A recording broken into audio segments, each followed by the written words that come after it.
Who wants to do the recap? Kind of want to do the recap. Oh, well, who wants to do it? Oh, rock, paper, scissors. All right. Boulder, parchment, shears. All Well, we right, gotta get a go. third person to play Boulder Parchment Shears. All right. Who's gonna be the third person? No, I'm just kidding. Go ahead. Yeah. No, no, no. All right. On shoot. Rock, paper, scissors, shoot. Oh, he got it. He got it won? wrong. Yeah. Hey. You won. All right. Okay, so last session, we ended with Grydrum making a move on Undril. And then last session, we opened up with them spending the night together. Very good memories with good old Undril. Let me mute myself. We all meet with the teacher in the morning so that she can perform the ritual of the 7 winds and grant us the power of flight by sacrificing her own wings. Euros got like camouflage jungle wings. Cobalt got furry, like mutant feathered hair wings. Azaka got tiger striped wings. Crydrum had, I think you said they were red, but when they're in sunlight, they glow golden. Yep. Undril got silver wings. Haleth got really thick white wings. And Abelus has these dark red, bony, impish looking wings. Very different from the rest of us. We did find out that she could in fact take the wings away from us if she wanted to, but she was very upfront and honest with us, so we didn't think that would be a problem. We ended up testing our wings out and flying around.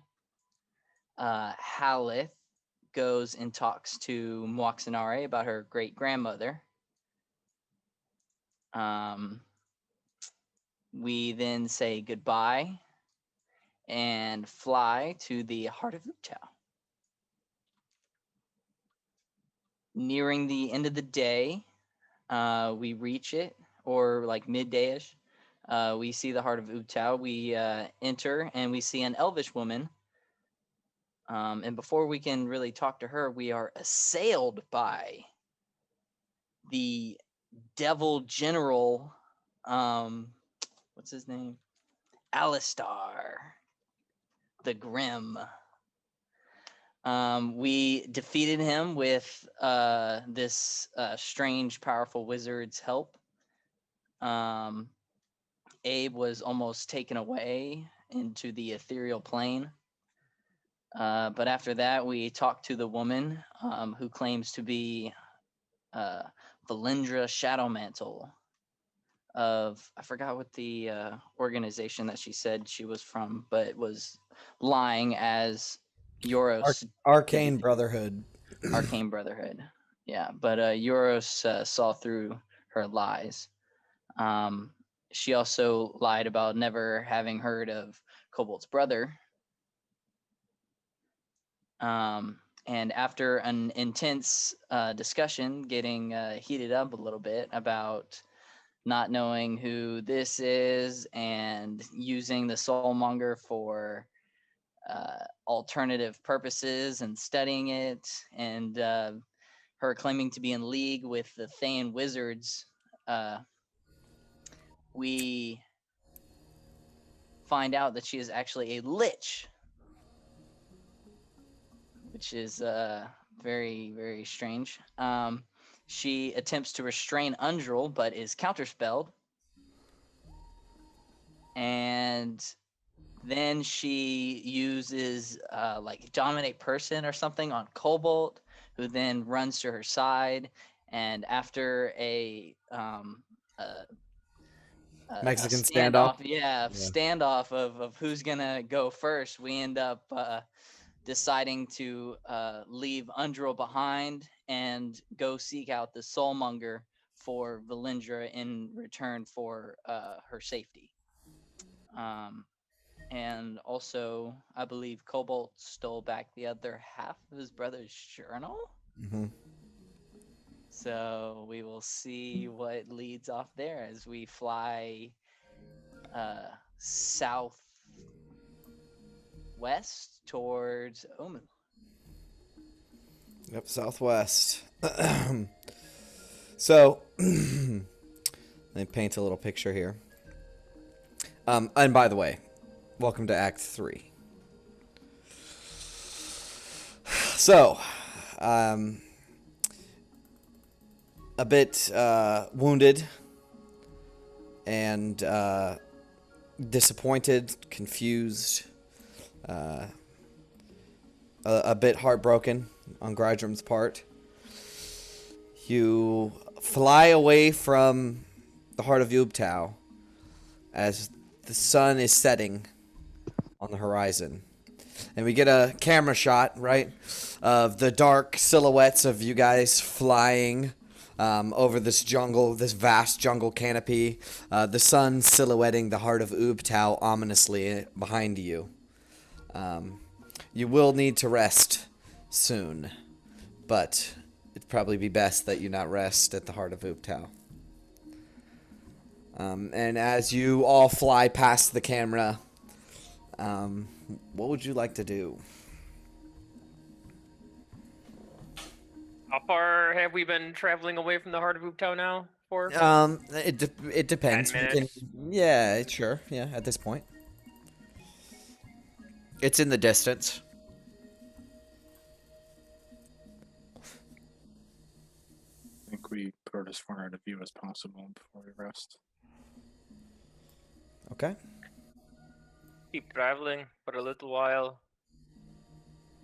Unless we see a spot that looks like it would be able to make good camp for.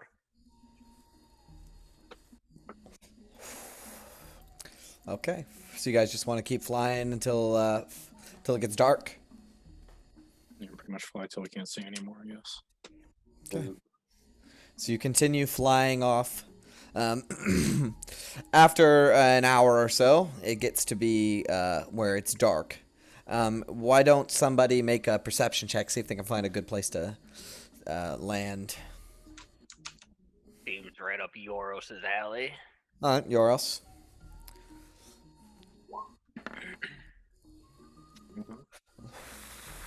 Yeah, so as you're flying above the jungle canopy, let me check my map real quick.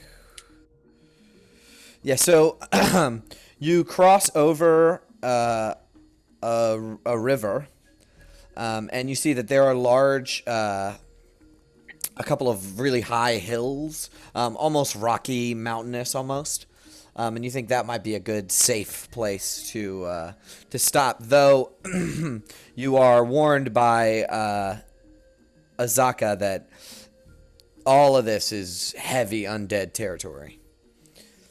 But you feel like you're probably high up enough that the undead might not bother you while you rest.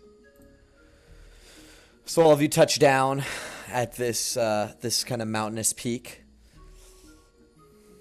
What would you like to do?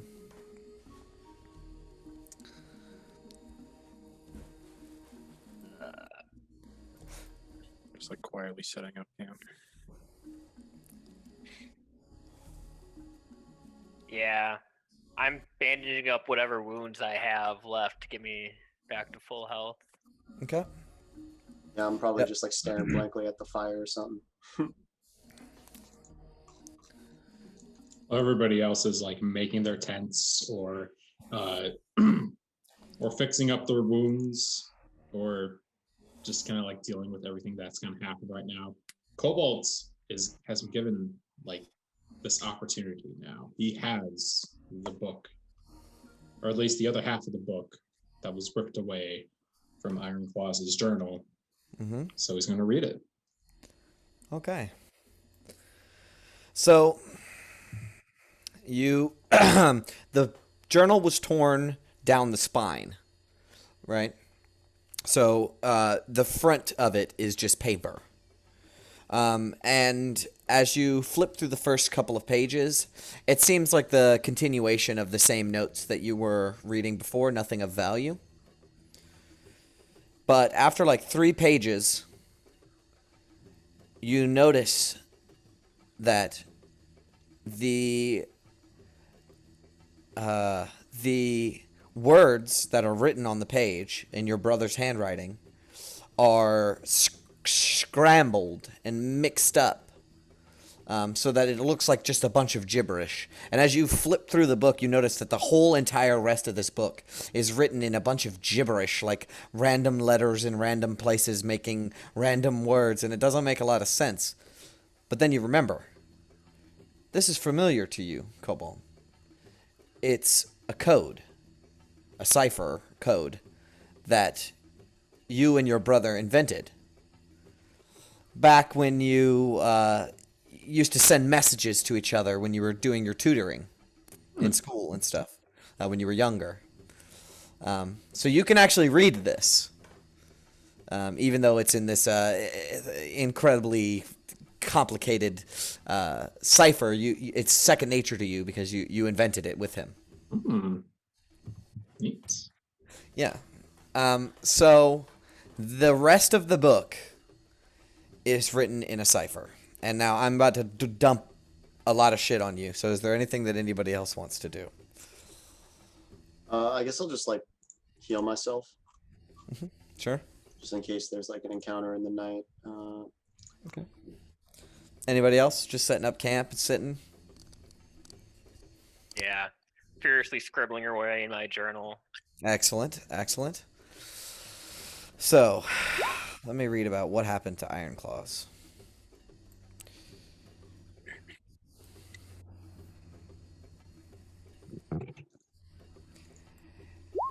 I have 2 things here. I wrote down what happened to Ironclaws, the whole story. And then I have what's in the journal. But they're like intermittent. Like it says, explain such and such that happened to him. So I have to like read what happened to him and then explain it.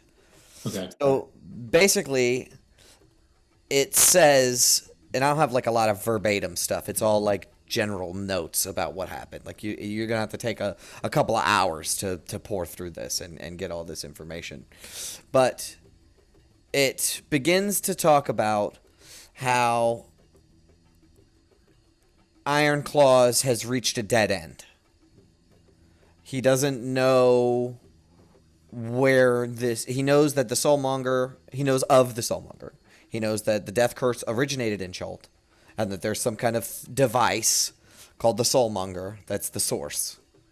Right? But he's reached a dead end. And he begins to madly obsess about it for like 6 pages. Is nothing but just like, what do I do? Does this connect to this? And just mad obsessions begin to take over these notes. And he finally came to the conclusion that the best way to study the Death Curse was to contract it. Oh. But he knew that resurrection magic wasn't an option. So he began... There's like a list of different things that he could do. And, you know, there's some of them like drowning, and like there's ways that he could think about killing himself, basically. But none of them are like could get him back to life. And then there's one, like a bullet point, that's been circled several times, and it says necromancy.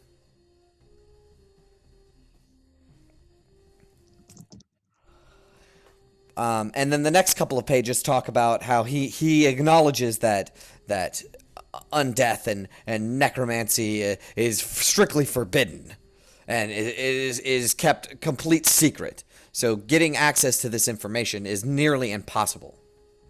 So he consulted a friend of his, someone that he knows. is an expert in necromancy, though it is kind of forbidden. It is a woman by the name of Valindra Shadowmantle. He's known her from dealing with the Arcane Brotherhood.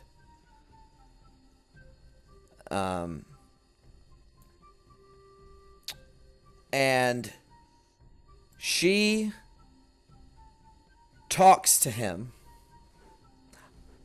about a process called lichdom.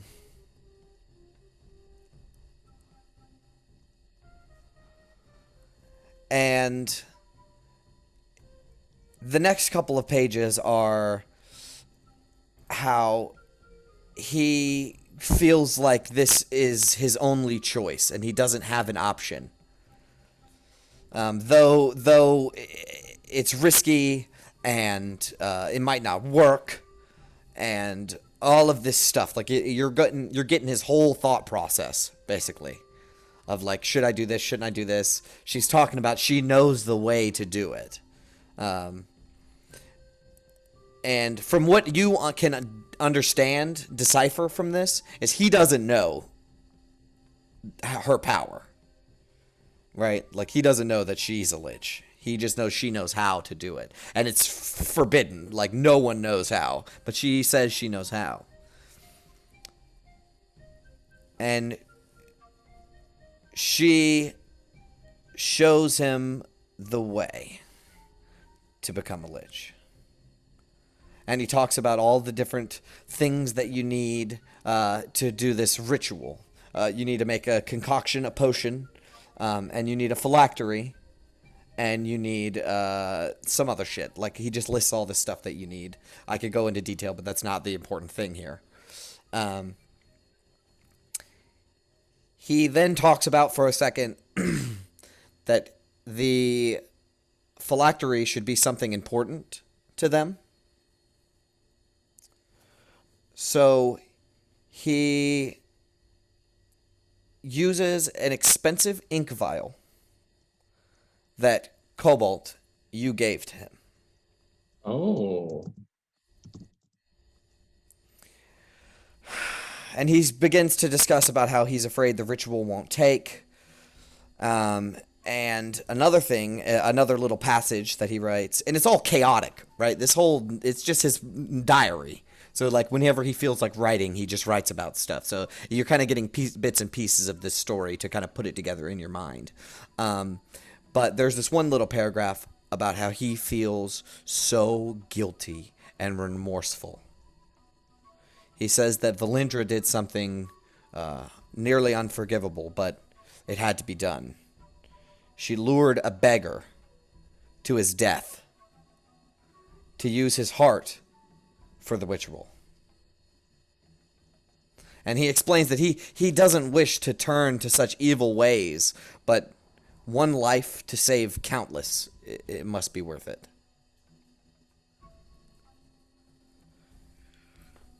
And then he mentions, like I said, the expensive ink vial that you gave him. And he begins to write, Cobalt has always looked up to me, and that's what gives me my will to go on. It's not for the pride of his parents or the teachers. It's for his little brother. He expresses his guilt of not being open and close to Cobalt. He then adds at the end, should all this work, he'll apologize and make amends. Tell him the truth.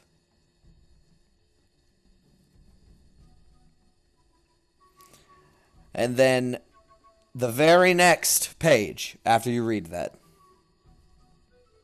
the ritual was a success.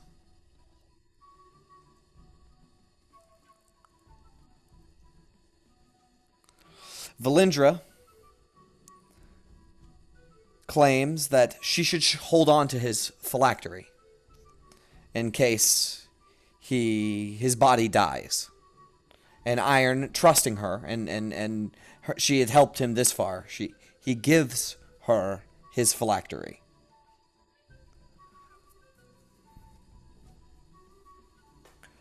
Then the next page.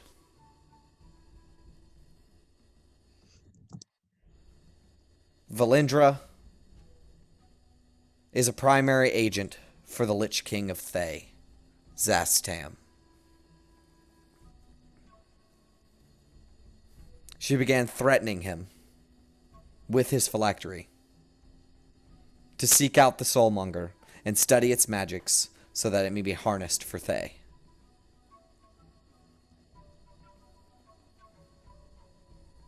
He was basically kidnapped and blackmailed into going to Chult and working for the Red Wizards.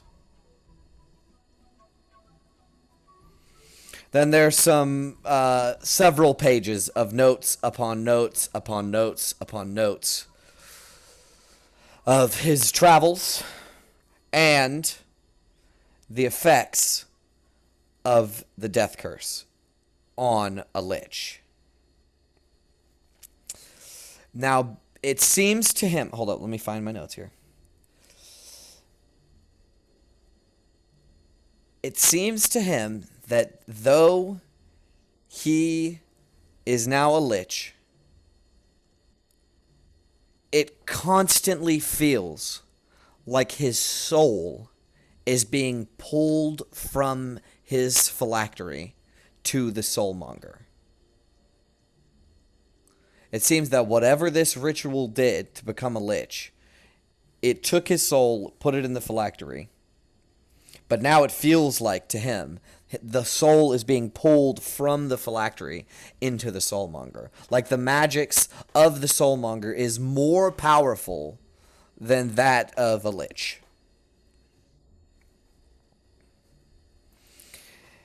He then begins to write more notes and begins to deduce that the Soulmonger steals souls that are meant to travel to the outer planes to rest. Being that his soul was freed from his mortal body, the process of stealing it took hold, but then was quickly snatched back into the phylactery, and thus slowing the process. But he has a sense that his soul was exposed while the Soulmonger was active, and he's still doomed to die unless he can shut down the device.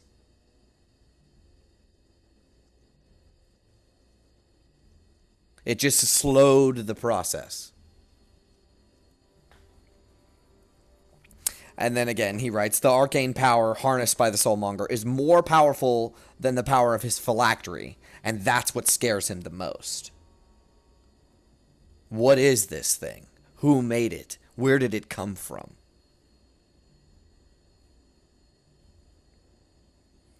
He then begins to write that the Thayans don't wish to destroy the device, but study it.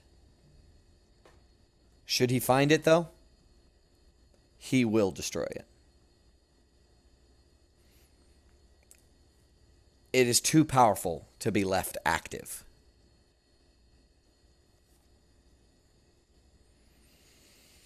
Also, scattered within these notes and excerpts of journaling, you can piece together a couple of pieces of information. First of all, Valindra has taken up the Heart of Ubtao as a base of operations for the Thayans. Her second in command is a woman named Zagmyra, and she has been staying with Ironclaws closely while they explore the jungle. She's like the one that's supposed to watch over him and make sure that he doesn't slip up.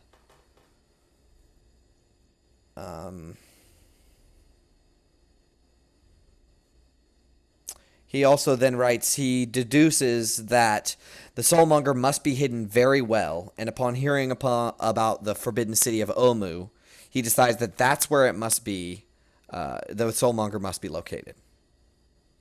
There is notes, and most of it you've already kind of got, like you already kind of know, but it's notes about stories of Omu and Ubtao, notes of ruins containing references to Omu and Ubtao, notes of the Wanti presence in Omu, and you see a sketch of a familiar thing. It is a sketch of, you know, those gargoyles that attacked the whatever when you fought gargoyles. They When had we're these going kind on of- Curse of Ball, yeah. yeah, Pierce the Wall, that's right.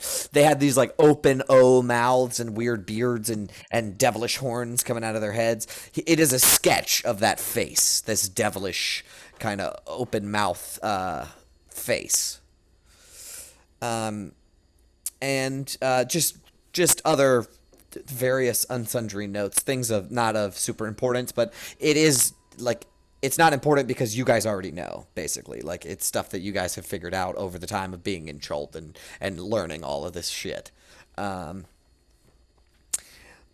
there is a couple of scattering of journal entries about how Zagmyra, the red wizard that watches over him, has a slave court lady whose name is Karta. And Ironclaws has grown quite fond of her. She loves to cook and sew. She's very talented in medical care. And she speaks sweetly, even though she is poorly treated as a slave. And this is scattered throughout, right? This is like just a big pile of information that's like scattered throughout. He writes about this woman, Karta. And he promises that he will free her from servitude when his mission is complete. Her name is Karta? Kartma? Karta, C-A-R-T-A. Okay. He then explains that his travels has brought him to the monastery at Kirsabal, where he met Ashara, Moxanare, and Na, who showed him the location of Omu. He then begins to write, finally a solid lead. With his health consistently deteriorating, he was that much closer to the Soulmonger. He explains that Zagmyra is pleased with the discovery, and she demands that they tell Valindra at the heart of Uptau where Omu is. He begins to write that Valindra mustn't know the location of the Soulmonger. If she gets to it first, she will steal it. And he believes that this can't happen. And it's reaching a pinnacle now. And he's writing desperately. You can see that the way that the cipher is working, some of the words are misspelled in the cipher and stuff, like the code and stuff, because he's writing like frantically. But he's saying that, Valindra can't get to the Soulmonger. He's got to do something. And he believes that he can use his newfound power as a lich to strike down Zagmyra before they get to Heart of Uptau.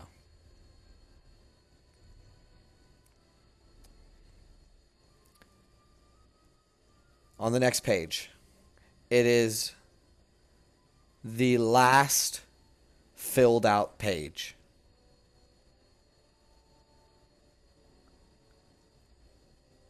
It says in the cipher, Cobalt Eyes of the Mist. Brother, I have always envied your loyalty and dedication to everyone and everything you do. If you are reading this, I have perished in my quest to rid the world of the death curse. I wish for you to know that no matter what has transpired between us, you were always my inspiration. I wanted to be the best I could possibly be to live up to how you have always viewed me. I promise that with my dying breath, I thought of our first drink together at the Yawning Portal, when you finally got accepted into the Waterdeep Academy. You were so determined and driven to be the best. You said that one day you'll be more skilled than myself. And I believed you. I believed that I had to be the absolute best I could be to drive you to become greater. I knew that one day you would far surpass me, and history would remember your name. I want you to carry on my mission, Cobalt. If anyone in this world can stop the curse, it is you. I have had a long and hard road in my pursuit of power, and I have made many mistakes and done things I deeply regret. I know that you will not follow in my footsteps in that regard. I know that you can do this. I love you, brother. And tell mother and father that they mean the world to me.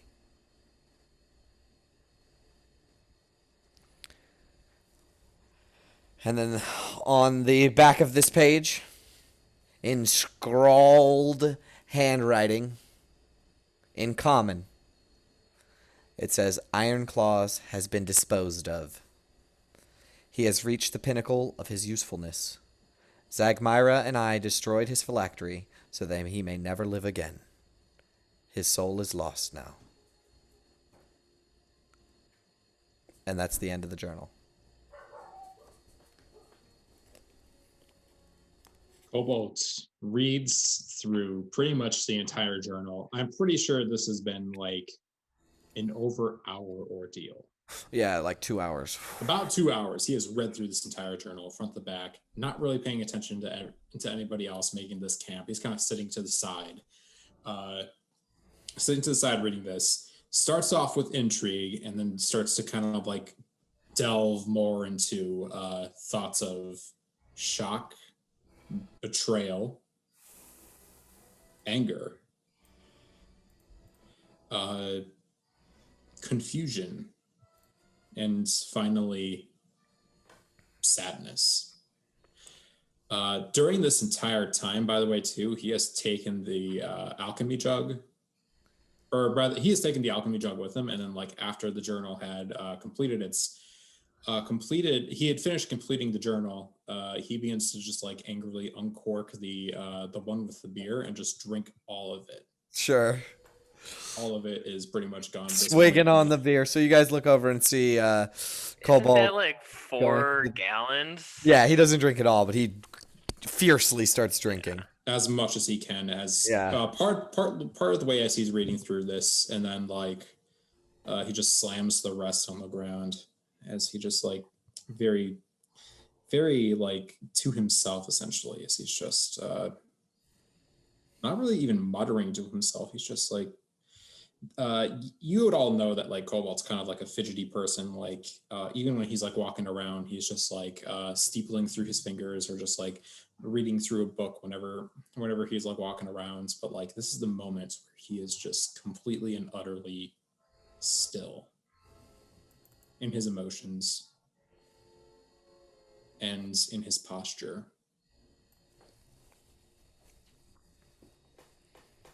Because he's just not really quite sure how to comprehend it all.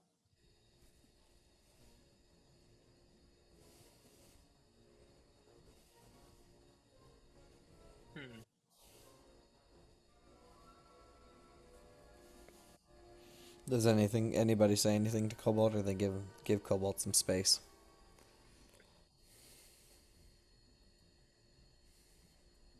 I mean, can I get a? It's pretty obvious that he's pretty upset right now. Hell yeah. Very much, yes.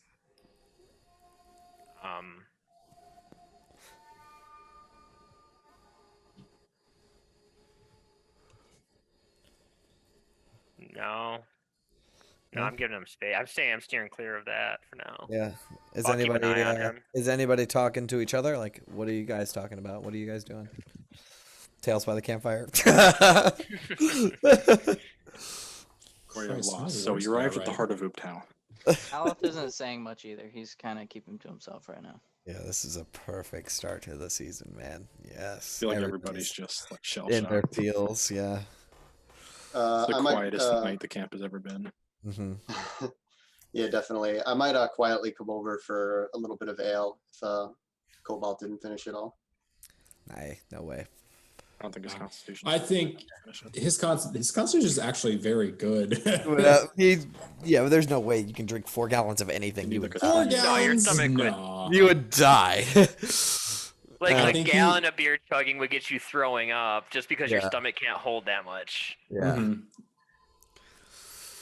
Mhm. So yeah, you slink over and grab the ale. I'll look over to Cobalt, but if he doesn't like return my gaze, which I'm assuming he wouldn't, then yeah, I'll just kind of I don't know. I'll hang around for a minute, drink, just quietly, maybe sit next to him, but I won't say anything. You could say he's catatonic. Nice. Take an inspiration. I think Will was waiting for that. I knew a pun was coming, and I'm like, what's it gonna be? I thought about it, and I was just like, he's in a catatonic state, and I was just like, wait a minute. Well played, well played.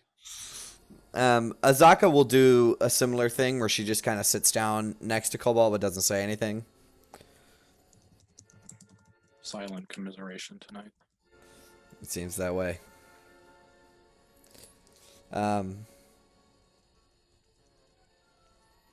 As a little bit of time passes, however, like let's say another hour, where it might be getting time where you're getting ready for bed basically, and Azaka will say to Cobalt, it must be hard, but did you learn anything? I learned enough. Yeah, he's drunk. She will say, don't worry about it. It is okay. And I'm not worried about it. My brother was a lich. Your brother's a bitch? That's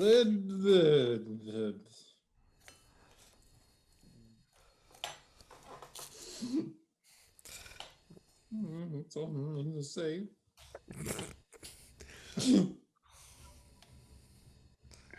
It is okay, Cobalt, and she will put her hand on your shoulder. We are here for you, she'll say. Yeah, I'll do the same. And then get to saying goodbye.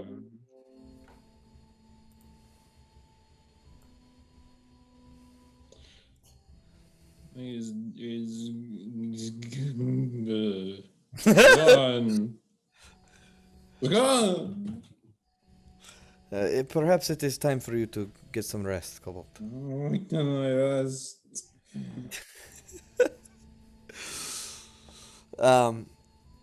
Will you willingly be set down to bed?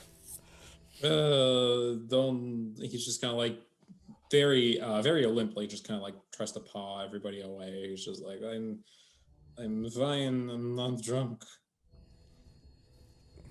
I'm fine. Insight check. I'm drunk.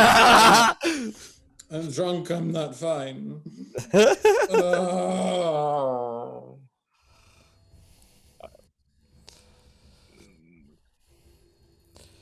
Shoot, Azaka will say, you take this time now, Cobalt. For tomorrow, we reach Omo. It's like Myra there. They killed. What is Zegmyra? Myra.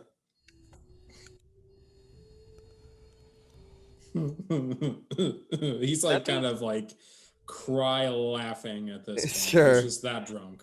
Yeah, of course. Zegmyra is the one we're supposed to meet when we get to Omu. Yes. We're due to meet her tomorrow. Will be interesting. I don't want to see any of them. If I see another red cloak, I'm gonna dig my claws in their eyes. Ooh, there go the eyeballs.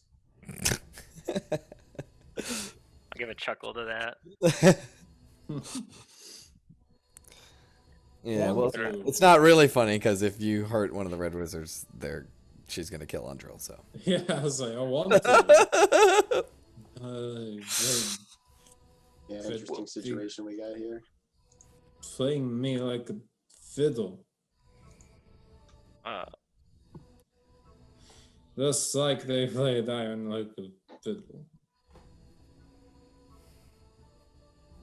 what did you learn in the book? Yes, a lich. I was don't a know what lich. you're saying. And then at Yes, that we- point, we know she's a lich. at that point he vomits. Oh Just, like, God. over a rock. Yeah. Everybody It's kind like- of steps away. We have a good warning because he does that cat hairball back arch thing. Oh yeah. No, I'm not gonna do that. on stream. When he does that, I'll rush over to him and I'll cure poison. Oh shit! You just sober him up. Ooh. Yeah, because he's making a mess. Yep. So you sober him up a little bit with your cure on At hands. that point, he kind of just like blinks a couple Yep. times and it's just You have a looking around splitting and it's like, headache. Ow! Oh, Wasn't I impressed about the was view. not expecting that whiplash. Oh, You all right? I don't think I'm ever going to be all right again. I'll hand him some water from my skin. No problem. He begins to drink it. And he's just like, well, I suppose there's a lot of information here that I still have to convey to all of you. But just having to process it all is hard. Well, maybe talking about it might help you process it a little better. You want me to talk about it? All right. Apparently, my brother had contacted somebody who he thought was a friend. That's Valindra Shadowmantle fiend. We found that out earlier today that she is indeed a sucky person. More like an undead, but continue. Fair. He thought the best way of studying this death curse was to contract it himself, but he wasn't really quite sure how he can do that if he's dead, you know? He talked with Valindra, who was an expert in necromancy, who decided, who puts the seed in his mind that the only way he could do this was to become a lich. So he did it. You're serious. He had to make a potion. He had to find a phylactery. He used the ink vial that I got him as a birthday gift all those years ago.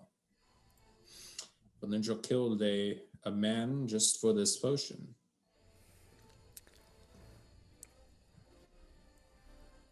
And he So your went brother's about a it. lich. Was a lich. Turns out that even a lich's soul is still bound to the soulmonger. The soulmonger takes and steals souls that are meant for the outer planes. Whoever dies in it is automatic. Whoever dies anywhere in the vicinity of this thing, their soul is immediately brought into the soulmonger. And even though Iron had his phylactery, which had his soul, he's felt it still pulling at him.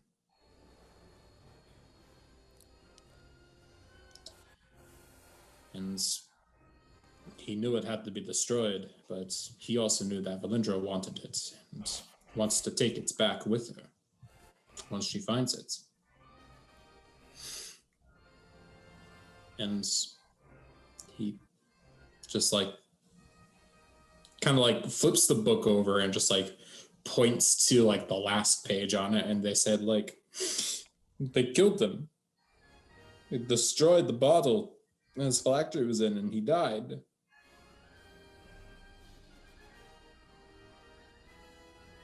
He's gone. I'll never see him again.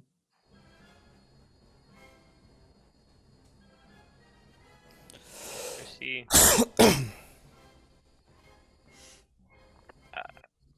I don't really know what to say. That's terrific. And Mm, is Zegmyra the right hand of Lindra that did this deed? Was that what was implied, or? It is implied from what you understood of Valandra writing in the notebook that his body was killed and then they destroyed the phylactery. Ah, okay. It was a So it's joint possible, thing. but there was a hint that he was going to fight Zagmyra. And if he had won that fight, he would have escaped. Oh, okay. So it seems like what probably happened was with Since your he intelligence. instructed Valindra with holding his phylactery, that she probably destroyed the phylactery and Zegmyra After killed his him. body was dead, probably. After his So body was Zagmyra dead. probably killed him, and then they destroyed the phylactery together. All right, I would have said that too. Like, Zegmyra must have killed his body.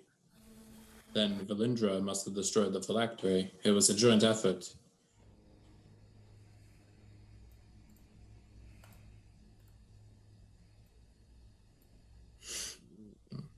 I don't really want to talk about it. Of course, take whatever time you need to grieve. In which case, he'll stand up and he'll walk further away from the camp and just like sit on the ground. Sure. And then after a while, he'll just like lay over and like fall asleep, Sure. curled up alongside the book, the part of the journal that was ripped away from him. She has played us as well, I fear. Damn it all. Gradrin will like throw the rest of his like I don't know, whatever he was drinking the ale out of. He'll just like toss it in anger. The alchemy jug. Nah, he probably poured it into a cup or something. Little wood Okay. cup or something. Seems like every day we are finding more and more evil forces to fight against. This jungle Or is a at least damned it's made place. manageable. We stood a fighting chance.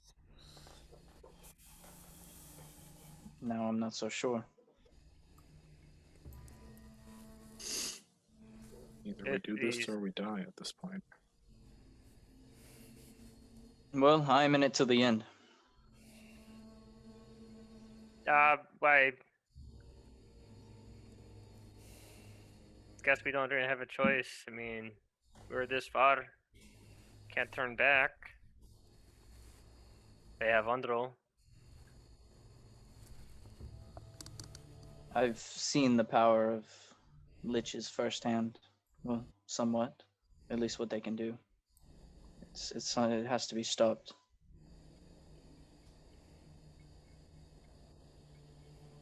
What are we trying to stop? Are we trying to destroy the soulmonger? Are we trying to? What is the play? I mean, if we try to destroy the soulmonger, then it is possible that they try to kill Undril, and we have no way of saving her if we're half a jungle away. It's a guarantee. It's not just possible. So we're going to hand over the soulmonger into the hands of these liches who are serving the Thayan king of liches himself. It's a damned if you do, damned if you don't situation. I think the soulmonger is not an object that can be handed over. What do you mean? What I saw, it is It's more like a place. If anything, they would have to come to us once we procured it. And when that happens, we make our move. Helith, how are you so sure of this? It's large. I've seen it. I told you all about my vision, my dream. Oh, I see it. That is remarkable. Well, do you have anything to suggest then? How big exactly did it look? Pretty big. But it did look like an object. Just a very, very, very big one. Like a machine. Well, I don't know what a machine is exactly. Correct. It was very large. It's not something that can be given. So we find Interesting. the thing, we spring a trap, we shove an egg down the lich's throat, and we ride away into the sunset victorious? It seems like that is too easy.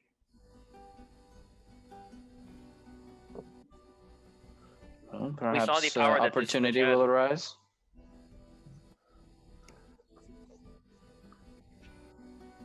Maybe if we find the rest of the Fiona and her group in Omu. She did say she would see me there.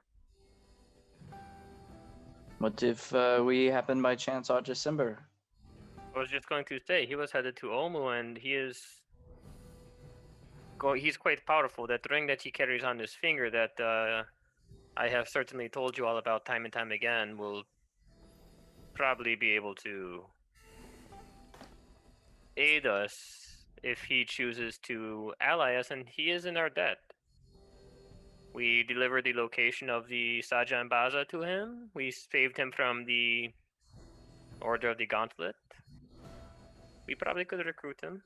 And plus, Dragonbait is quite the capable warrior as well. So we are going to build a group of allies to take on this Valindra. I don't see any other option than killing her. I must agree. Because we cannot give her the soulmonger, but we need to save Andril. But I agree. The question is, how long should we feign trust with the Thanes? We can only do it for so long. That is true.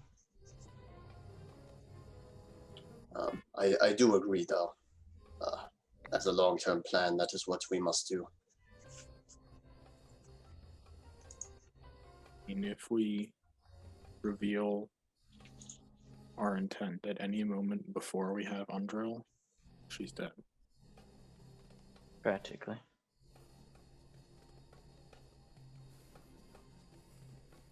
Can't show her head until we're ready. This is But- going to be a difficult task.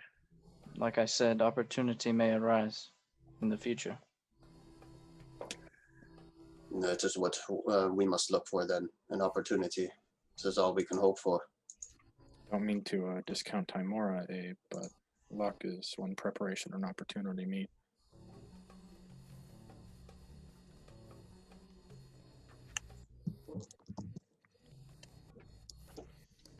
Lady Luck has always presented herself at the correct times when she is needed most, so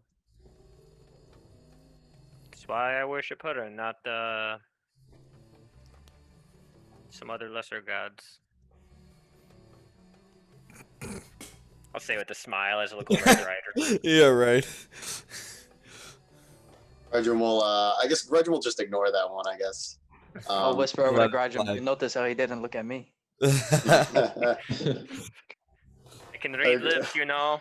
I'll half drunkenly grumble a little bit, and then I'll turn to Cobalt and say, "You mentioned your brother became a lich, and yet this soulmonger was still affecting him. Is that correct?" He like rolls over, looking at you, and he says, "Yeah." Hmm. He rolls back around. Yeah, I'll turn to everyone Sleep. else again and what do you call it? I'll be like, this Valindra, she says she wants the soulmonger to study it, but it could be possible she fears it as well. From the there's some other journal that we had found that confirms that the Thayans want it. I believe, correct? There was some other place. The Cobalt actually the raises black his dog. raises his hand slightly while he's still laying down. He says, like, they can take a soul out of a phylactery. I know that much. If a lich is in here, then it's still possible that they can.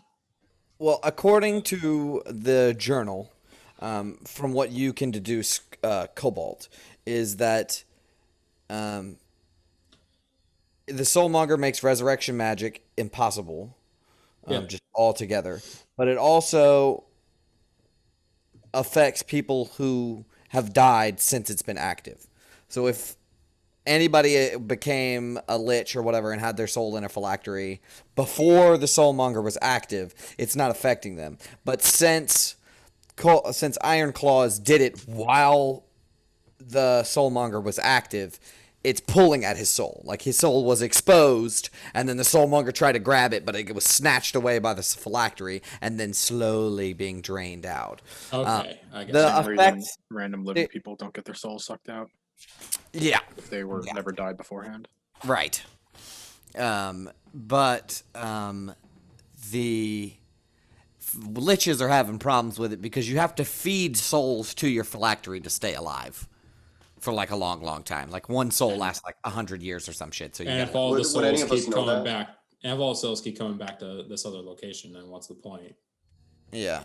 Cobalt would know. Cobalt what would know. I'm- Yeah, Yeah. I think we found that in the notes on the black dog. Yes. Okay.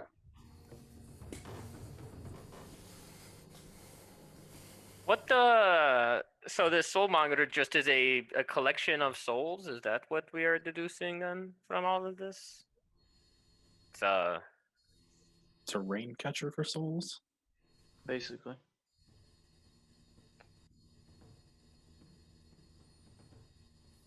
These Danes must be confident that they can harness it somehow, yet it seems so powerful. I think it's more arrogance. I would agree from my instincts. Azaka will speak up and say, "Why?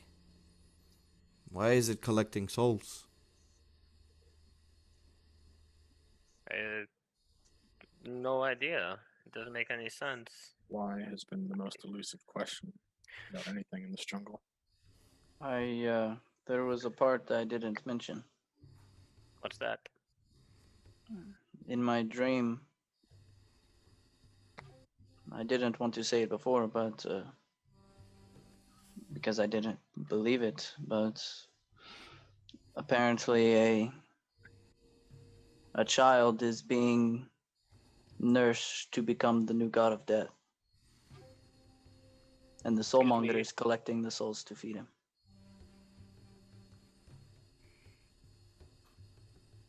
A new god of death.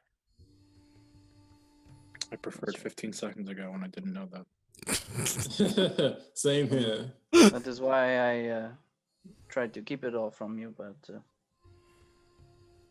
So the soulmonger is collecting souls to feed to a child to become a literal god of death. That is what we're up against. And we can't even kill a lich? We're in over our heads here, my friends. This is insanity. It's absurd. it is insanity, but we are practically the last line.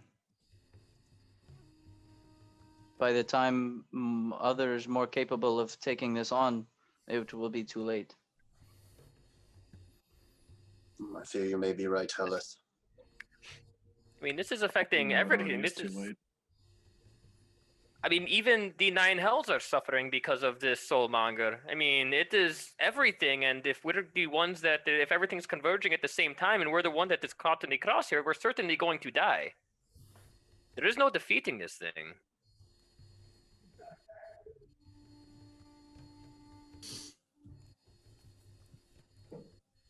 Well, once again, these Thayans. Perhaps we should find out about their plan. I doubt they will reveal everything to us, but if we can somehow figure out their plan for acquiring the Soulmonger or turning it to their advantage, we may learn more of how to stop it. I agree, though. This easier said than done. It will be. That is for sure. dangerous. We definitely need to learn more. We cannot do anything with the knowledge that we have.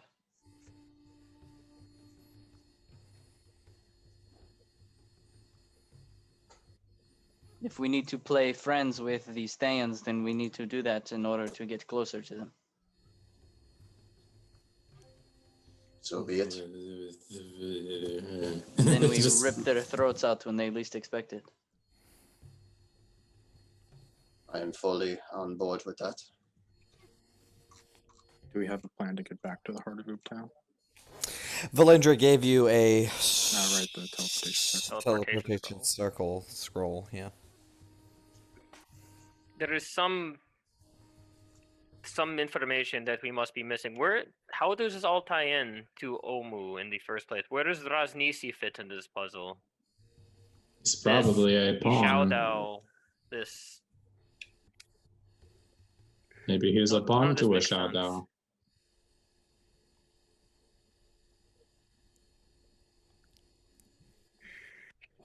This Xiaodao had another name, no? Yes. Denda. Asarak. Seems like a powerful being. Sarak. Serac. Raznisi is here to release Dendar. Dendar is the serpent mother? Yes. Maybe Raznisi and the Xiaodao have a relationship in that manner. Maybe it's like an I scratch your back, you scratch mine. Raznisi was a Bare of Mesro. Why would he ally himself with this shadow that came and invaded over the land, as Zalkure said? I mean, Raznisi also. Maybe invaded it's over the maybe this Xiaodao had promised, had ended up warping Raznisi's mind in some way.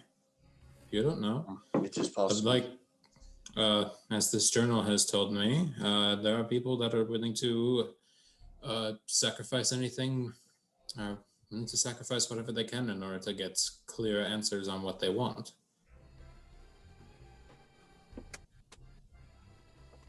I realize that is very. I realize that seems very derogatory towards my brother. I'm not saying that is anything rude or anything like that. I understand what he was going for. But I have a lot on my mind to process about this. No.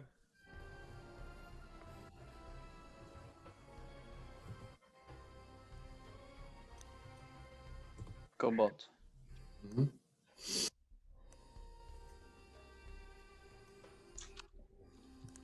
Yeah. When one becomes a lich, they are sacrificing their mortal selves to become undead I know. forever, without any return back.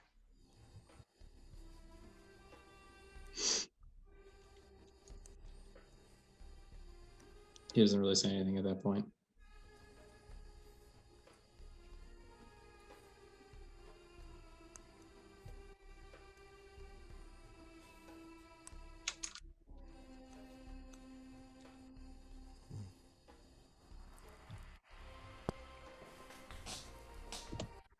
I'm having fun. I didn't do anything tonight. Zack Knock out Maida, the first 20 minutes, and then you're set. Yo, man, so good. Zack Maida was with Iron Claws when he visited Ashada. Mhm. Which means that. Hang on.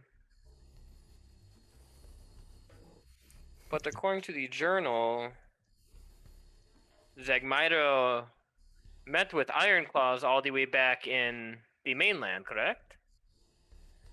No. She was his chauffeur when they got to Chult. Oh, gotcha. Okay. Yeah, Valendra's the mastermind. She doesn't like after her plan was set in motion. She just kind of stepped back and handled all the other red wizards while Iron Claws and Zagmyra did their thing, and they had their own entourage too, right? Like they had some mercenaries, a couple of other red wizards. You know, they had their own little entourage. It's like a bunch of several little groups of red wizards operating throughout the jungle, all at once.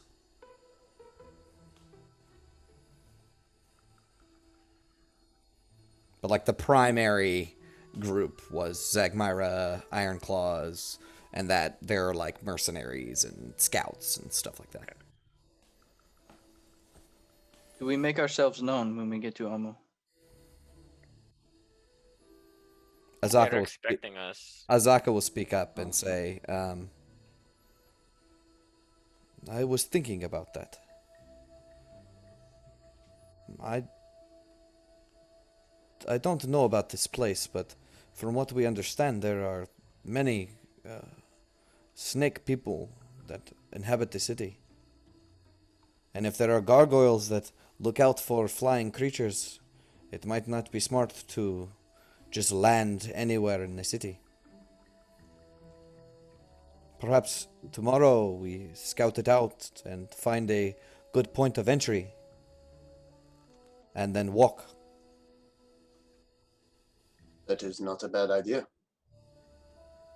It might be the best use of the time left we have with our wings. It also might be smart to gain what information we can before we encounter someone that we don't want to.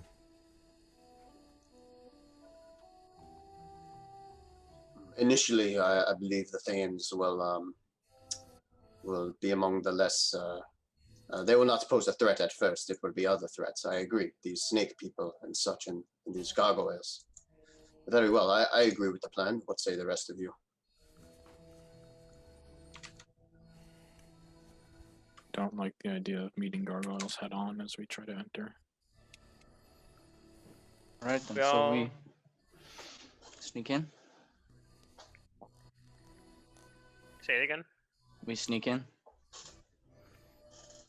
As Well, we your all saw what guide, happened as when we your flashed in the guide, sky, so yeah, as your guide, I think it is best to find it from the sky, but do not get too close. So we should travel there on foot.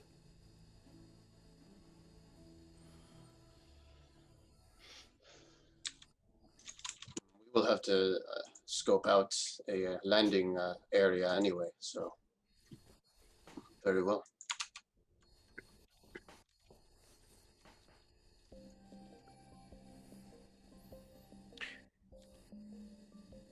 well, I'm gonna go and get some rest. It was a long day. I am extremely much in pain still from earlier, so I'm not taking first watch. I'm going to bed. Wake me up when it's my turn. And I will retreat to my bedroll since we don't have a tent anymore. Right. Zaka will speak up to the group of you as everyone begins to kind of trail off and say, tomorrow, it is to the Forbidden City. A place I did not even know existed. I was just about to say, did you ever think those words would be coming out of your mouth? No. But it is true. So we must keep our wits about us. It is tough. It is a hard time, I know. But I have gotten over my fear of flying high through the sky, and I know that we can do this together. We must. So, rest well. Uptao is watching.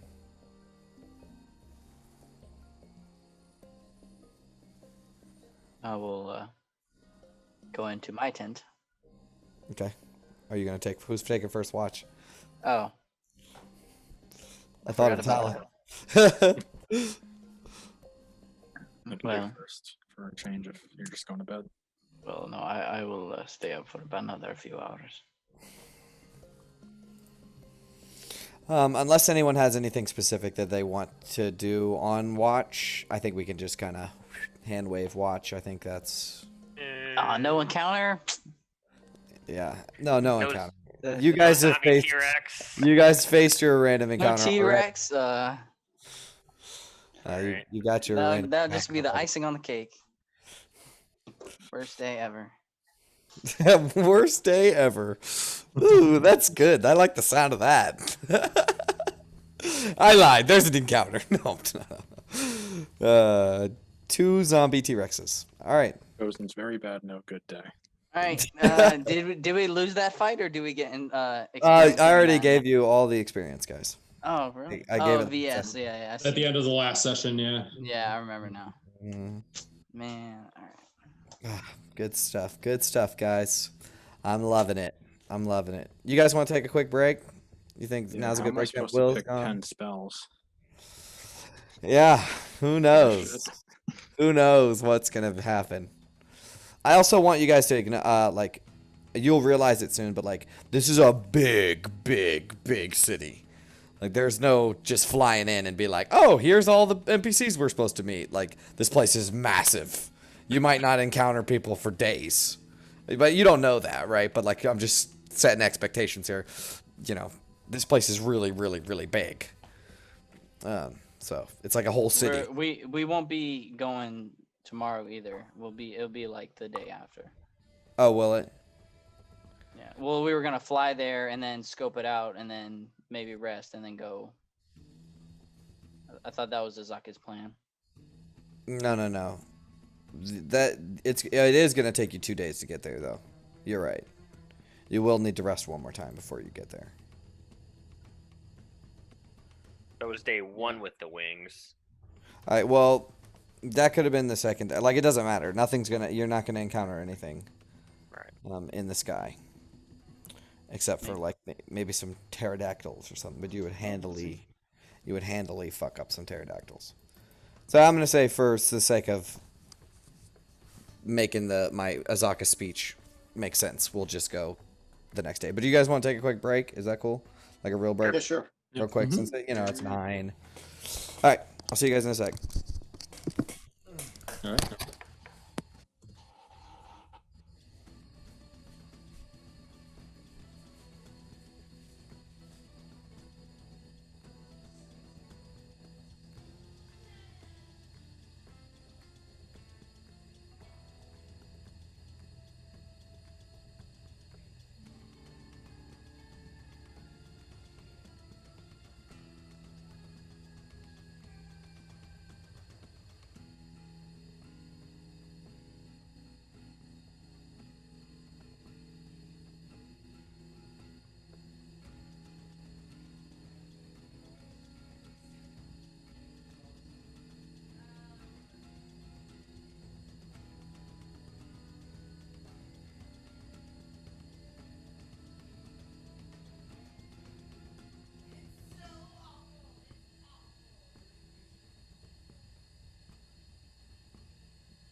You guys were saying all the right things.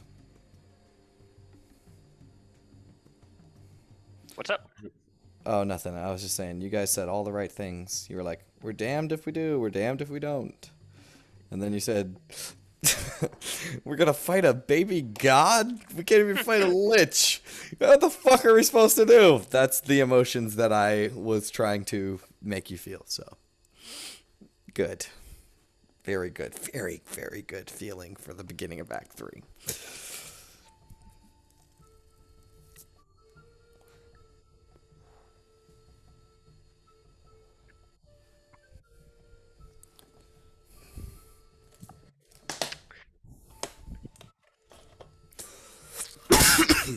So when I was at the game store buying new stuff, I got a new set of my first ever set of all metal die.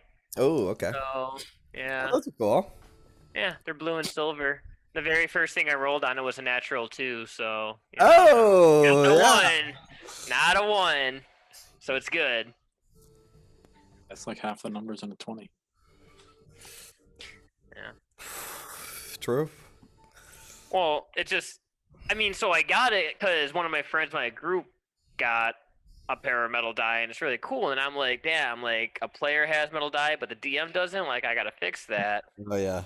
So I'm sitting there at the store and I'm checking out with all my painting supplies, and I see a bunch of dye over there, and the guy behind the counter sees me checking it out as we're kind of chit chatting, and he's like, "Oh yeah, those are on sale right now." And I'm like, "Oh cool!" Like I can't find a price tag, so I'm like, "On sale? Like what is it gonna be? Like 15, 20 bucks, right?"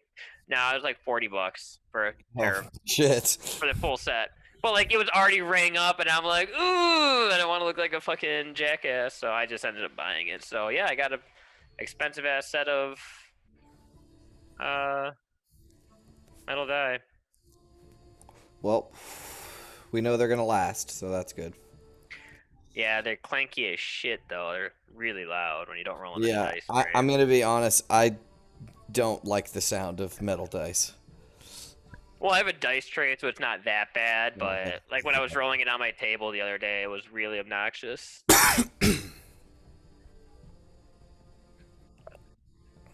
I mean, I'm a fucking dice goblin. I have an incredible amount of D&D die. Sure, sure.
1 second. I'll be back.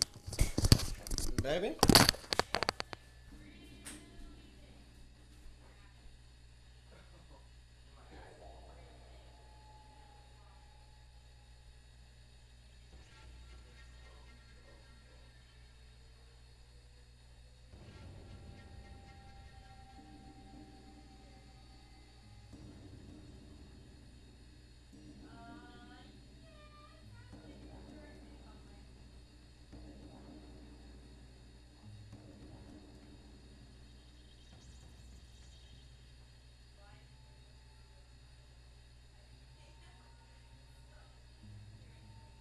Right.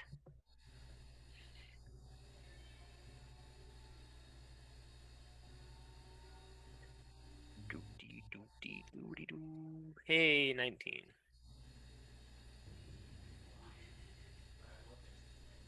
Sorry about the noise.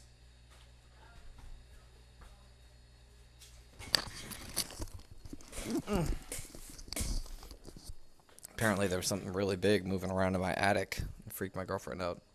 It's gonna freak me out too. Find what it was. No. I'm not And, going up there. I'm not a D&D fair. guy. An adventure. Me and I'm not an adventurer. well, so me and my girlfriend were doing some spring cleaning on Saturday, and one of my neighbors is calling in a dump truck to come empty a bunch of garbage. So I'm like, okay, like I have this old pool, like this kiddie pool that was hanging on the side of my garage from the last people that owned my house. So I'm like, fuck it, I'm gonna throw that thing away. So while I'm cleaning out my garage, my girlfriend goes over and grabs it. She picks it up and she screams, and I run over there, and there's like this giant, mangy ass possum sitting in there, baring its teeth at us. I'm like, ah, shit. So set out a trap, but never caught the thing. So I'm hoping he just moved on. But yeah, that was fun. Like possums are like not that bad. Yeah, Like they won't. not bad. They're not gonna fuck with you unless you fuck with them. But like us, like picking up this thing and him being right there, I was like, ah, thing's coming for me. Fuck. Yeah. Nah, it's I know fine. when I was younger, like we had a house with a pool, and I don't exactly remember what it was. I think it was a rabbit that was found dead in our pool. Oh. That's I want to say rabbit. There's a part of me that thinks there's a part of me that was just like, was it a rabbit or a raccoon? Rabbits and squirrels and or squirrels, I think, like a really popular things for drowning in pools because they don't know how to swim. So all right. Well, on that note, I'm drowning. are you guys ready to pick back up on D&D? Yeah. Okay. So, for the sake of brevity and for my story to make sense, I am just going to push you guys on to Omu. Yeah? Yeah, that's You fine. sleep Alright. you sleep one more night.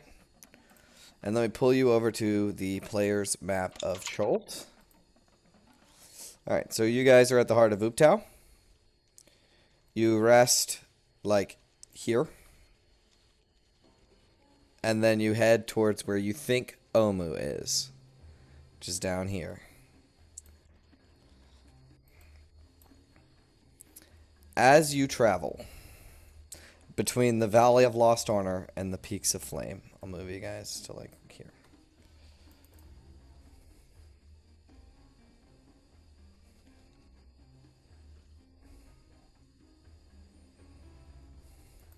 You see a break in the foliage. As you crest nearer, you lay eyes upon the forbidden city of Omu.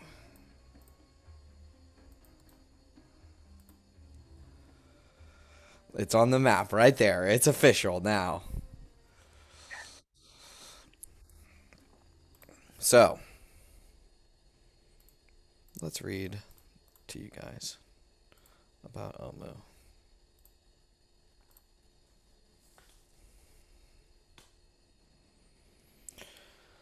The jungle parts to reveal a dead city.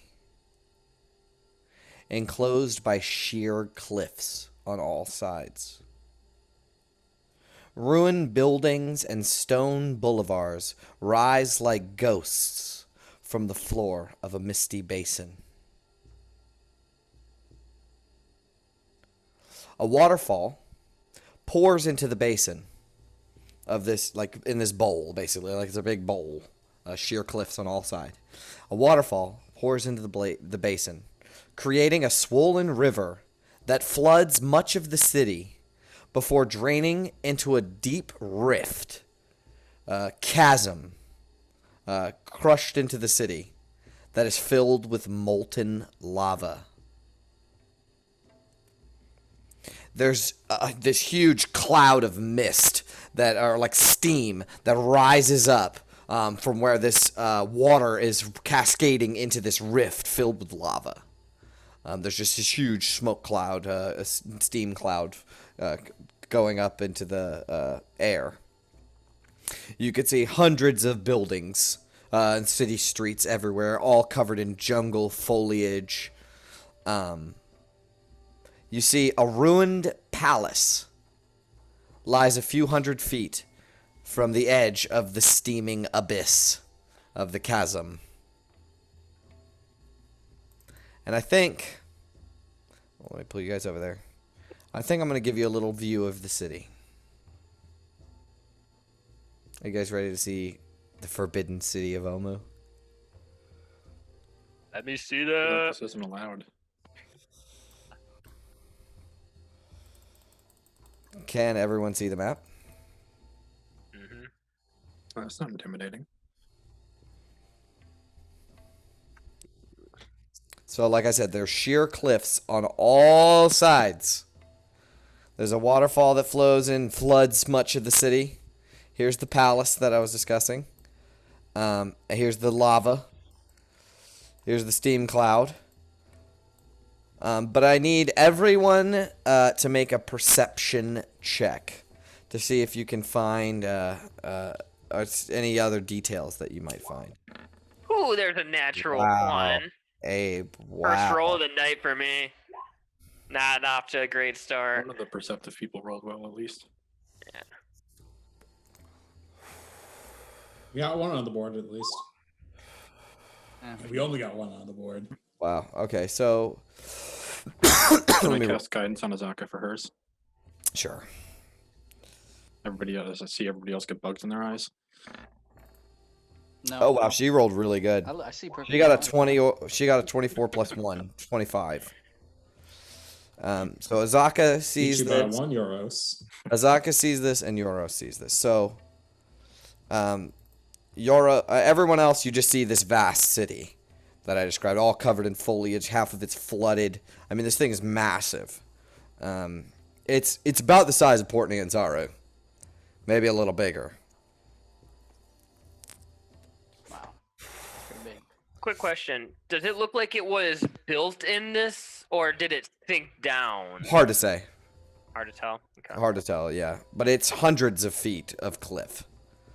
I think Rydrum could tell if he got closer. Look at the stonework. But, Yoros, you notice very faintly that perched all around the entire edge of this cliff face are hundreds of gargoyles. Holy shit. Oh shit! Um, Everybody up! yeah, and but the key thing that you and Azaka both notice is at the very bottom left corner of this map, there is a grand set of stairs. Other than that, you got to climb like 300 to 400 feet of sheer cliff face to get down. You can do that. Okay. So when you say that, everybody peels upward and kind of cuts back. You got a view of the city, but you don't think you garnered any or like got any attention on you. You have now pulled away from the view of the city.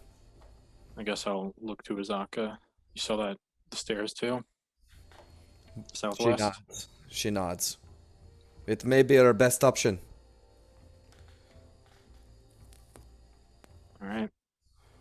Everybody start heading southwest then. Give it a wide berth and Yeah, so you want to fire go on way far away there from are the city. countless gargoyles. Mm-hmm. I want us to think. Okay. So you begin making a wide arc around around the Forbidden City. And well, it's up to you guys what you want to do. What time of day is it at this point? It is afternoon. Let's say 2 o'clock. So you have some day left. Do we want to really try to rest in there, or do we want to rest outside the city one last time and get the move on first thing in the morning? What day were they expecting us again? No expectations. Okay. No one's expecting anyone. Be Just, honest. I mean, you're expected, but not at any specific time frame. Or Doesn't matter to location, me I when we assume? rest. Or location. We should just avoid the gargoyles, I think, for now. That is the plan, yes. So you stay far away from the city as you make a wide arc around to the southwest side. Would you how far away would you like to touch down? Quarter mile or so, probably. I'd say a mile at the minimum. Mile? Okay. Yeah, to stay clear enough away that no one sees you. Does that sound good to everybody? Fine All with right. me. We get this camera angle from the ground, as you can see, like the trees kind of growing upwards, the sun beginning to set, and silhouettes like angels descending from the heavens. All of the group of you land on the ground. In the jungle Mostly floor. angels. Yeah, right. Um, Do we think it's worth it to at least investigate the area around those stairs today? And then redouble and come back in the morning? it's better. If you want to get a little closer and just take a look, and what if this Zagmyra is there waiting for us and wants us to head into the city, though?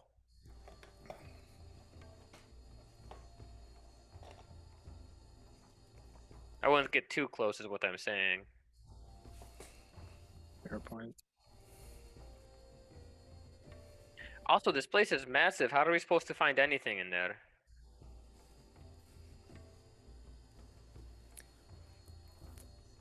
We start looking.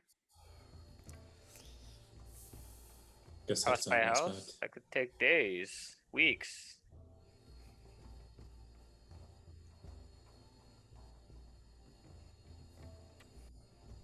All right, this is not going to be a quick in and out 20-minute adventure. Looks like I feel like part of that is on Valindra for not really giving us any good directions on where to go. it makes me believe that perhaps Valindra did not know either. Perhaps we could use that to our advantage. If we could quickly find the soulmonger without encountering Zagmyra, destroy it ourselves, return to Valindra with the teleportation scroll that she gave to you, and find a way to save Ondro. That checks everything off the books, correct? There is still a very, very strong possibility that they could find us, though. And if they find us sneaking around inside of this camp, We were I'll looking decide for at their them. discretion. Well, I mean, these are high-level wizards we are talking about. They could probably turn you inside out with the spell. And I do not want to see anybody turned inside out since that. I do not want to see anybody turned inside out again. Since Again? Since it was a long time ago, a couple years ago in the university. Lots of booze involved. Fucking wizards, man. Lots of booze involved. Yeah, a guy got crushed up into a ball and slammed onto the ground. It was a whole thing. Yeah, wizards getting into a fight at the bar is definitely not something you want to see, especially if they're like high-level grad students. Well, point being though that it might be wise to not make our presence known to these red wizards. Especially we know that they cannot be trusted. They're going to try to use us to gain their own to further their own gains and then dispose of us when we are no longer useful. It seems to be their MO. Yeah, I don't want to subject myself to that. I think we're better at sneaking too than trying to string this agent along. I There mean, are also very dubious people, and we don't exactly have an in with them or any goodwill that they're willing to give us benefit of the doubt in any situation. So any slip up would be magnified.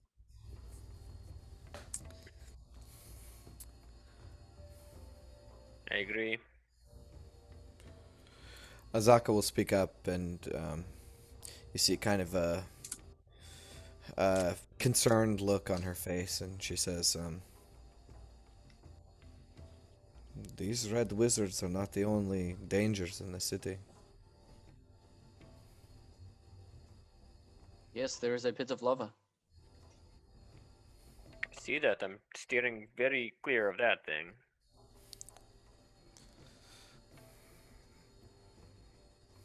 Just something to think about. Well, even if, then the red wizards are just another obstacle to be avoided, are they not?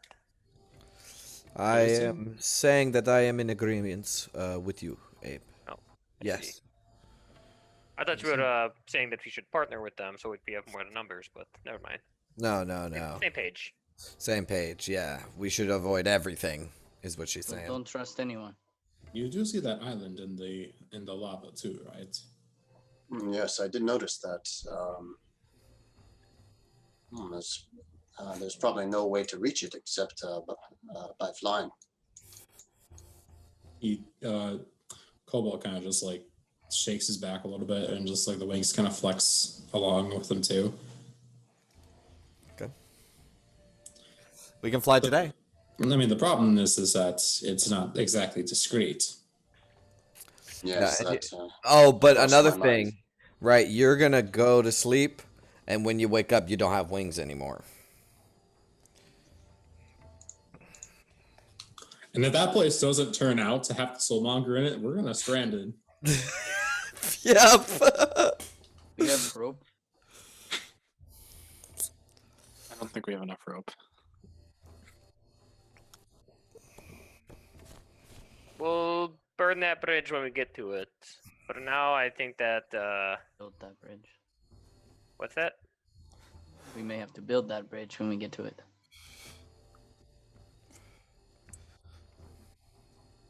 I think But, it's unwise to fly anywhere in the city with the gargoyles that Yoros Yes, pointed I out. agree. Yes, that is the pre.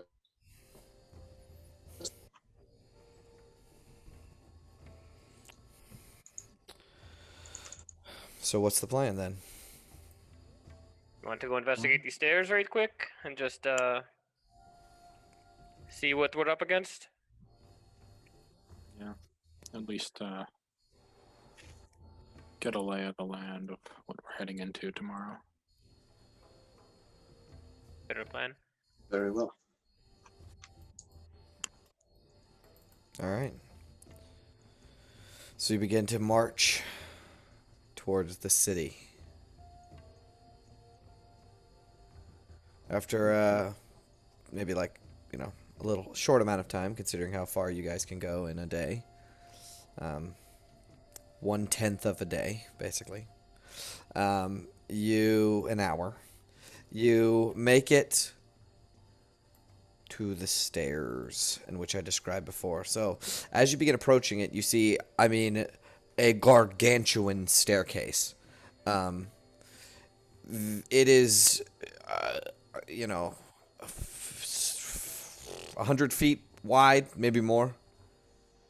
And the stairs themselves are shaped like massive steps that no person could take. No person could just step up these steps. It's like they're like 15 foot tall, 15 foot long, 15 foot tall, 15 foot long. But carved into this staircase is a smaller person-sized staircase, maybe 30, 40 feet wide. That runs its way down, and there's vines and stuff draped all over it. It goes down like 300 feet, so it is a long, long staircase. As you begin to approach, though, Cast pass without trace. okay, would all of you like to make stealth checks then? Hell yeah, brother. Yes, sir. 26. Guidance to how? Or no, I can't guidance. It's concentration. That's all right. Oh, I don't need don't it. have It's an inspiration. 18. 33. I got to roll for Azaka. I'm sure she'll do fine. Like, I don't need to roll for her, really. I just need to look up something.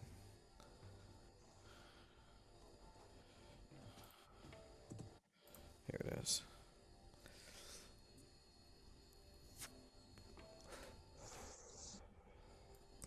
Okay. Let's see what everybody got. Most was a 14. Okay, so 14 and 18 and 18, 28 and 33. Jesus. All right, I imagine Azaka's fine. She's like a +5 or a +7 or something. She's fine. So as you begin to approach, Abe, Yoros, you're the first two to notice this. There are gargoyles on perches running down the stairway. Maybe 10 of them in total, spaced out along the stairway. Covered in vines, draped in vines and stuff. They haven't seen us yet, or doesn't appear to have seen us. No, it doesn't appear to have noticed you. They are inert. They are just statues from what you can tell. Those looked like the same things that we fought back at Kir Sabal, although even if they are standing, they're all statuesque. You never know if they're going to. We had the statue back in Waterdeep, the Jade Dancer, that she was like that most of the days of the year, but every now and again she would come alive and dance in the middle of the town square. I worry that these things are going to do more than dance. I mean, it So would be do pretty we- interesting if they did. Do we take a Be quite different the approach, ballet. or do we sneak by, or do we attack them when the time Right. comes? I say Think we should ahead approach on- a different way. Sneaking by is an option. Perhaps we can just see how they react to noise, sound. I'll pick up a rock off the ground. Sure. Are we well hidden? Do we want to try it, or? Yeah, you feel pretty well hidden. You guys are kind of Scooby-Doo style behind a tree or Well, I whatever. mean, yeah, you know, for sure. I'm asking the party, Yeah. like, do we want to Oh. try it and just Sure, see if yeah. they react? All right. course. I'll Try to do that throw or the you rock can onto the stairs as far as I can. Like, try to hit like that in the middle. You toss it as hard as you can, and the rock clack, clack, clack, clack, clack, clack, clack, clack, clack, clack, clack, clack, starts falling down the stairs, and these gargoyles just sit there, don't move, and you can see their backs. You can't like see their fronts or anything. You can just see the hunched over kind of. They're like carved like really thin, and you can like see their rib cages and stuff as their lanky arms are kind of curled over in front of them, but you can only see their backs right now, spikes kind of running down to a little tail. Maybe they are just statues. Do we want to try to perhaps get closer, see if they react to our presence? If they are just statues, perhaps we are just overthinking it. If they interact to that, then maybe don't interact to us. Who is the fastest in the group? I'm a good long distance guy. I think short Uh, bursts are more Abe and Cobalt. I'm a pretty fast cat. It can also transform into an even faster cat. Maybe approach, and at the first sign of movement, we We dash back. dash back. You want to And if try that? they don't move, then we have nothing to worry about come morning. It's a good plan. Very well. I think I shall stay back. I would slow the rest of you down. No, we're all staying back. Cobalt is the only one going. He's the fastest of us. Oh, he's faster than Zaka. He's got like Yeah, 60 I got feet, my right? Oh, shit. cats. I got my line tabaxi agility. speed. But like, he's a good sprinter. Yeah. If I do sprint, nice. that's 120 feet. Yeah. Tabaxis, man. All right, so that's the plan then. We're going to send ahead Cobalt.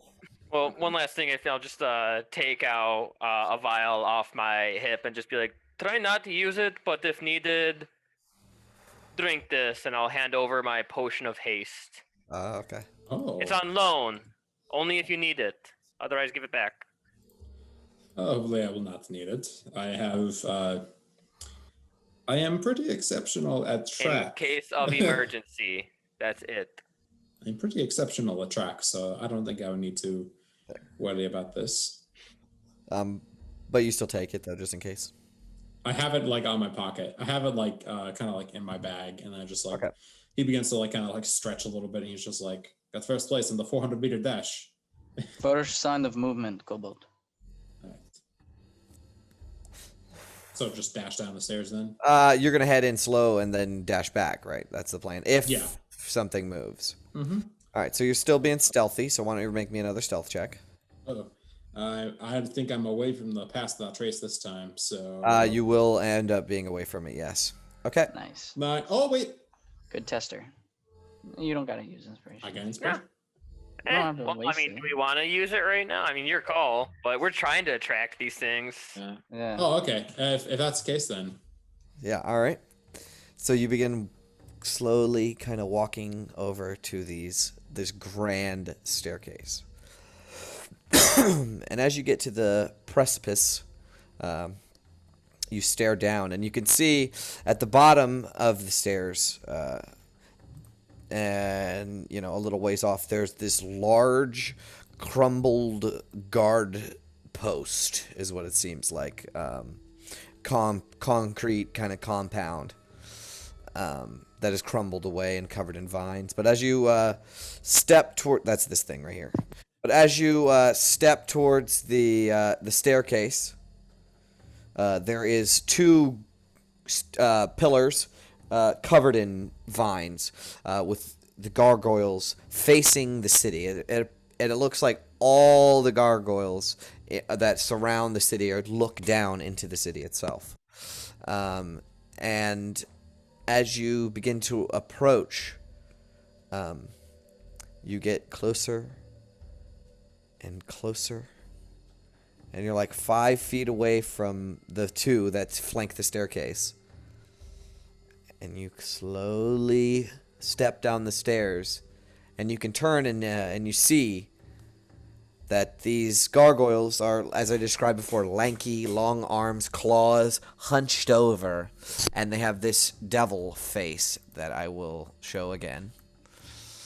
And let me see if I can read. There's a cool little description. Let's see.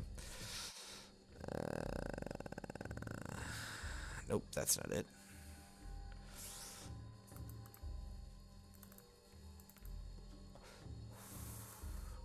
Come on, I got too many notes up right now. I know that feeling. A vine-draped gargoyle perches on its pedestal, staring down at the ruined city. It is the face of a devil with the mouth agape and a silent scream. Okay, that's not shit. So it does not react to your presence. Neither of them do. There's another one maybe 40 feet away from you. Or it does notice I'm here. It doesn't move. It just doesn't move. Nope. Is it focusing on something else? It appears to be looking down the staircase. That's it. It's not moving. It just looks like a statue, if we're talking honestly. And it's covered in vines and looks like it hasn't moved. If it ever moved, it hasn't in a very, very, very long time. Okay. That's if it moves. Do not have that cantrip, so But you step onto the staircase and nothing happens. I'll look back and I just like give a thumbs up. Can I make a quick scan of all of the other gargoyles? Are there any that don't have vines on them? Make a perception check. Dude, I am sucking today. God damn. Not that you can tell. Okay. Best of that trace is working perception checks. All right. So what's the plan?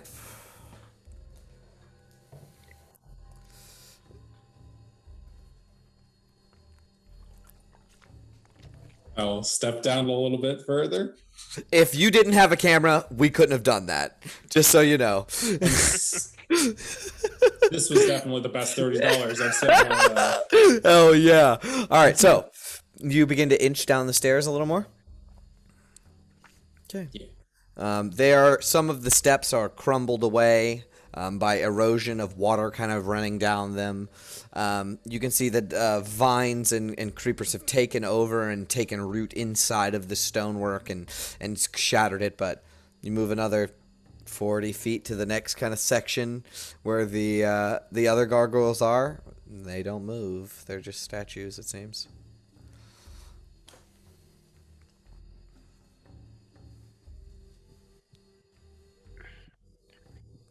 Yeah. Okay. So you want to come a little closer? Yeah. Keep going down a little bit further. You're going to keep going down? Do the rest of us want to start following? Do Up you? to Cobalt. Well, he kind of said, come here. I was just doing like the Come here. And he shrugged. Yeah, what I got from that was seems fine. Yeah. All right, I'll come over. Yeah, I guess All right. the rest of us slowly start making our way behind. Okay. You start slowly making your way behind. Cobalt in the But lead. I would also do like this hand gesture just to say like make a your little bit of space. distance. Yeah. Yep. Sure. Yep. So they stay about 80 feet away while you kind of go down the stairs. You make it to the next section with gargoyles. It doesn't seem to move or anything. It's very unsettling. Much further does he have to the bottom? It's 300 feet. Oh, okay. He's moved like 140 or something, 130. That's not bad. Yeah. And you guys, Do you think we should just go ahead and make it to the base of the stairs and make camp there, or do we still want to camp outside of the city? I think we should still camp outside of the city. Well, if We that's the should at case, least let's see turn what's back at the now. bottom You do want to go to the bottom. to at least know what we're walking into tomorrow, so we can be as prepared as possible. Very well. all right. So Like I you're said gonna, about luck before, we can't control opportunity, but we can control the other part. I'll gesture to Cobalt. okay. So you're gonna keep making your way down. Walking fast. Faces past. Oh, actually, they're standing still. All right. So you can travel all the way to the bottom of the stairs without any of the gargoyles bothering you. Cobalt, can you make an intelligence-based check? Yes, please. How about an Arcana? How about Arcana? Actually, yeah, that's a little better. What's your intelligence? Like an 18? It's a 16 actually. Your intelligence? Yeah. When you're tabaxi, it doesn't really improve intelligence. So Okay. Yeah, that's fine. That's fine. Let me get it. What you got? Arcana. Not good. So you might piece together that these gargoyles are animate, but they are not attacking you or anything. That's something that you get. he just like strokes his chin a little bit. And he's just kind of looking at it, just like, I don't know about these guys, but he's not really quite sure what exactly they're looking at or what kind of cue they're looking for is. He's gonna like take like a rock and just kind of like throw it to a side somewhere and just see if they're like attracted to it at all. Nope. I know we already tested it out, but I just wanted to make sure. Yep. He's gonna like do a little jig. They are inanimate. But you do make your way to the base of the stairs without any encounter. And before you, you see resting upon this hill. Move that note away. A guardhouse stands near the entrance of the city. Arrow slits are cut into its limestone walls, and a lopsided iron portcullis hangs over the gateway, beyond which you can barely make out what appears to be an open plaza. Would I be able to determine if there's anybody inside of that guardhouse? Maybe with a perception check. Does anybody else want to make a perception check? Yeah, can I make like a survival for signs of life? Around here, where you're Yeah. standing? Yes? Not bad. Nice. 13. Okay. Cobalt, as you peer towards the guardhouse, you do not see any movement or really any signs of life, but you do see that there is this open plaza that I described before. There is a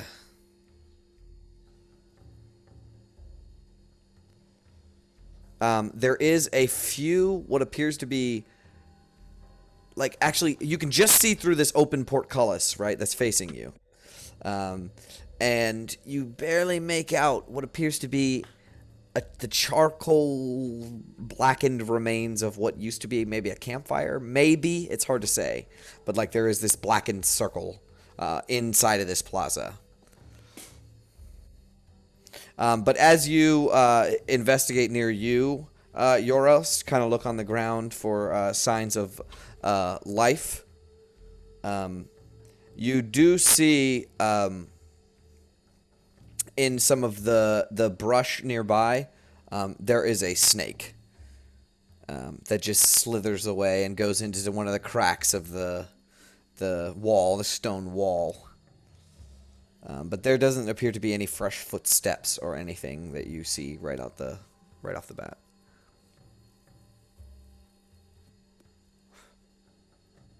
An agent of Rasnisi, kill it. Well, it's gone now.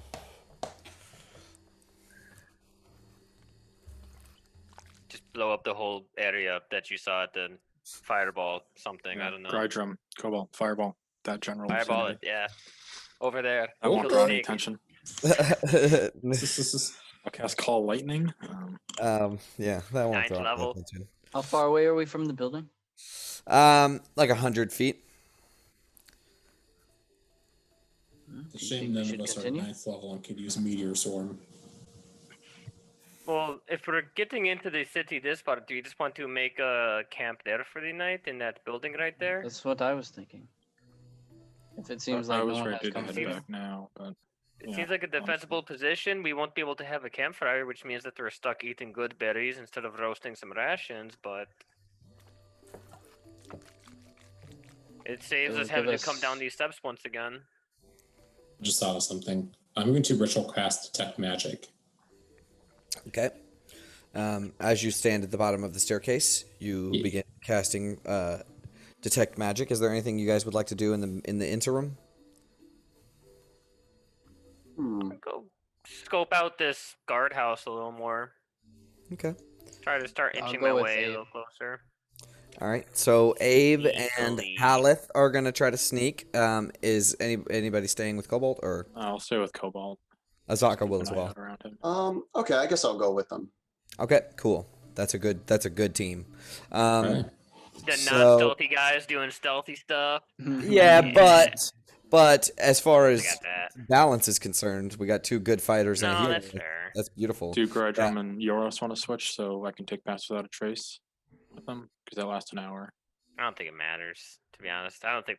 Yeah. If you say there is no life here, then I'm sure we will be fine. Cobalt saw didn't see anything, so let's just go scope it out a little more. All right. So you begin approaching this kind of compound. As I described before, there is an iron portcullis that is lopsided and kind of stuck up against it, as if it had fallen out or been torn off and then set back in place, just sitting over top of the doorway. But there is a way to get in. It's crooked, and you could duck underneath the bars and get in. Let's just that- check this go ahead. area for tracks. See if there's anything that's been here, or does this like kind of carry over from Yoros's too? Well, why don't you make a survival check? This is a different place for sure. Yeah, let me. Just get to a- see out at the entrance. Nope, not anything that you notice. But as you all peer inside this guardhouse, you can see much of the interior of this place has collapsed into rubble. Creepers cling to the wall, and high grass sprouts between the flagstones of things that have fallen. Basically, like there's shit and there's tall grass growing in between it. But you can make out what Cobalt saw before: the remnants of an old campfire. But you'd have to go inside to see more. How old does the campfire look? From that survival check, who knows? Haleth is asking. Okay, Haleth, make a survival check. Probably terrible. Oh, Not bad. It's old. It's very old. It's been there for a long time. Grass is starting to grow back through it. I've seen several fires in my time. That one looks like it has been there for a while. Do Yeah, you can I wish Oh to? yeah, sorry. Oh, go ahead. What were you gonna say? I was just gonna say I can try to figure out what do you call it? How old the structure itself is. Okay. I got this thing. Okay. What is your proficiency bonus? A 3? 4. The Right? proficiency Wait, no, bonus? 3. 3. No, 3. Sorry. It's okay. Why don't you make a history check for me? And you can add 3 to that. So Damn. 10. Man, we're on like Dookie tonight. Yeah, let's get some combat going. So Well, that point, I start rolling good, so fuck it. that's true. That's true. But you can tell that this is very, very old, and you can assume that it was made by humans. But the rock that it is made out of is limestone. That is something that you notice.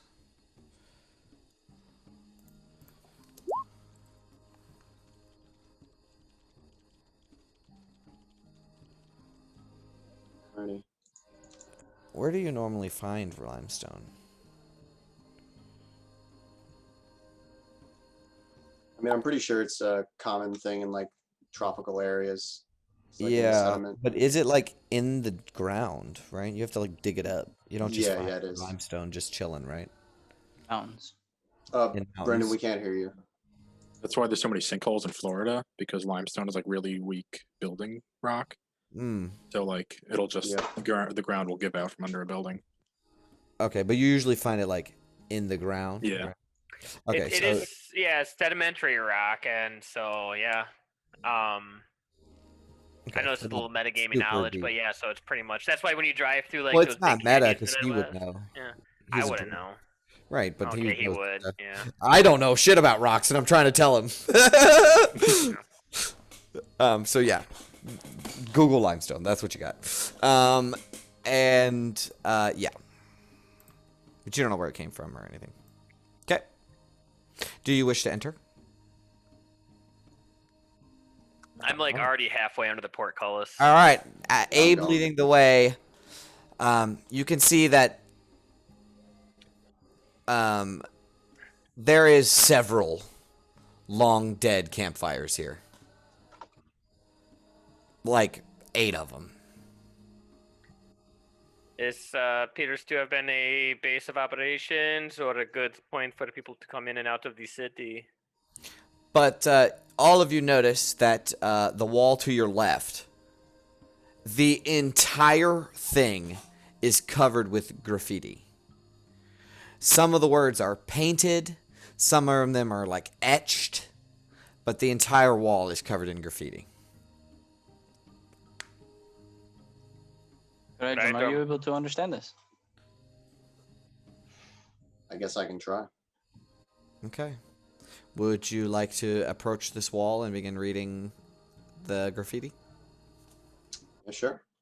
Sounds So, as all of you begin to approach, you notice all of it is in common. Oh, I'll read it too then. And I will read to you the things that it says. So the first thing that you pick out is big across this wall. Written in this dark, deep red paint. But it's dried and flaky. It says, "Fear the fangs of Rosnisi."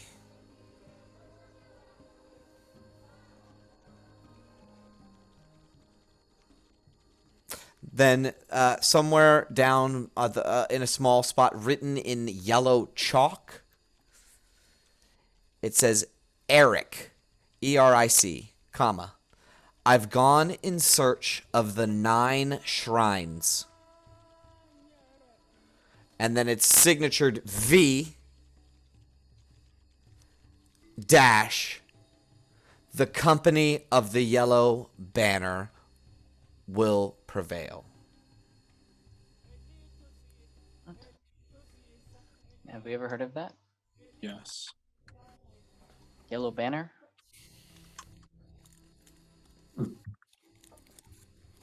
Is that yours thing?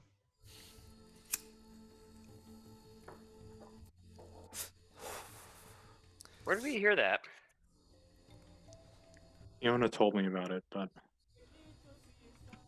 Oh, But we don't know Dude. about it. There was a V mentioned in what was it? Was it your journal, Cobalt? Well, it's not AV, it's Or just your A. brothers? It's just V. Yeah, Oh, just V.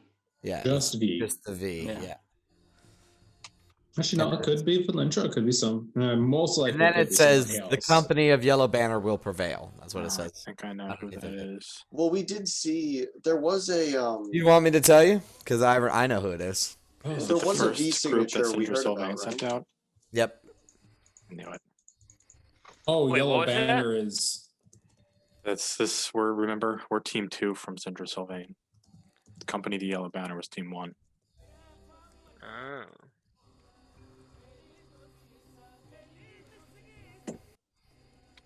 Yeah. Okay. I don't remember that. Wow. It so was they a made while it. ago. Yeah, it was a while ago. Yeah, Hallett doesn't remember that. No. But another one that is carved into the wall, as if like really, really crudely. It says, "The puzzle cubes are the key." The puzzle cubes are the key. The puzzle cubes are. Yep. Cubes. Cubes.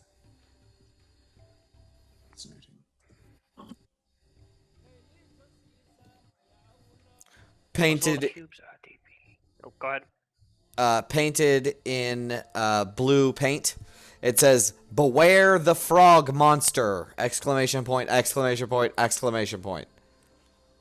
Didn't we already take care of that? We have no idea how We many took care of frog one of monsters them. are in this place. Yeah, there could be more of them. Written with charcoal. It says, "Who is Unk?" And Unk is spelled UNKH. Question mark. Who is Unk? Question mark. This one's kind of small. Who is Unk? Written in this greenish colored paint. Smaller than the Fear the Fangs of Rosnisi. And it's actually Fear the Fangs of Rosnisi is kind of covering this part of this up. But it says, "All hail the King of Feathers." So he is still here.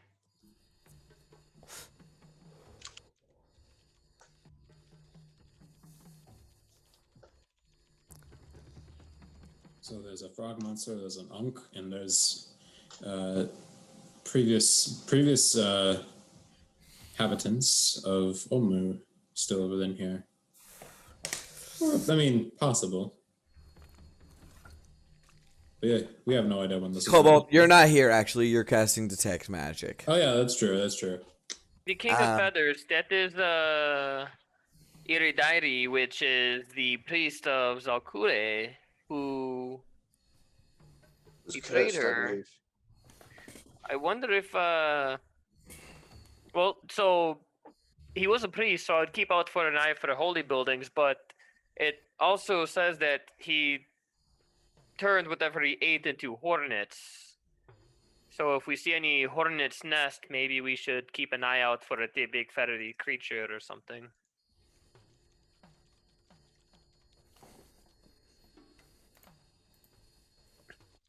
Oh. I'll look around the rest of the place and make sure. Oh, there's more. Sorry. Oh shit. Yep. It says coming. there's only two more. One of them is carved into the wall, and it's actually kind of small, and it says, "The snakes are not what they seem." So carved into the wall. Yep. And the last one that is painted, in this like purplish colored paint, violet colored paint. It says Kubazan, which is Kubazan, Kubazan, and then it's equals bravery. Kubazan equals bravery. Underneath of it, it says Shagambi, which is SHAGAMBI.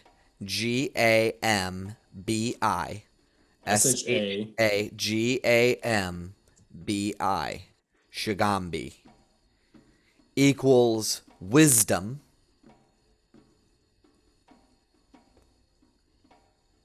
And underneath of that, it says Moa, which is spelled how you think it's spelled, equals question mark, question mark, question mark. Use like names. It seems that way.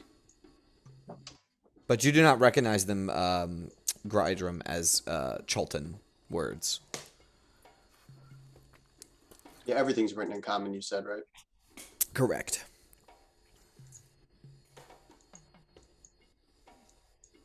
What was the one about puzzles or a key? Sorry, Nate. The puzzle cubes are the key. Oh, okay, I got the one right. Of the ones that are painted, is there a way to tell if they're the same handwriting? They're not. It's very apparent.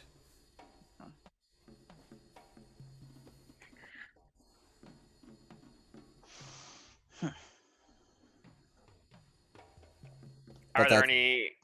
Can I look around and see if there's any snakes in here? Make a Yeah, that's what I was perception gonna check. do. If Make there's a not- make a perception check with advantage. I'll say. Yay! Go ahead.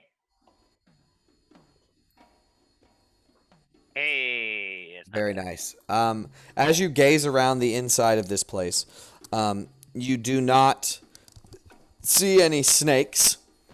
You do see a colorful bird flit above your head, but nothing out of the ordinary. But as you gaze around, you see a glint of gold underneath of some roots and vines and foliage. Go over and begin trying to dust it off and see if I can get a better look at what is glint. It seems to be a gold coin. Pick it up. Yeah, as you pick it up, it's this big, let's say, and on one side of it is the profile of a Cholton woman with snakes coming out of her head, and on the other side is whatever I said, like a T-Rex. Labyrinth. Oh, it's a maze. That's right. Maze. Yep, you're right. You're totally right. It is a maze. A labyrinth, yeah. So it's the same coin that Euros carries. It is. It is. Almost identical. Perhaps they had some kind of currency here. Seems that this is what this would be. Got a keepsake of Zalkure that I'll be taking home with me, apparently. Where did this coin come from again? Is it just like? On the ground. Oh, okay. Yeah. Euros found one in the river. Yeah, there was like a Better boat way with of a skeleton under it, right? So, Cobalt, you get your detect magic off, and you can sense that all of the gargoyles are magic.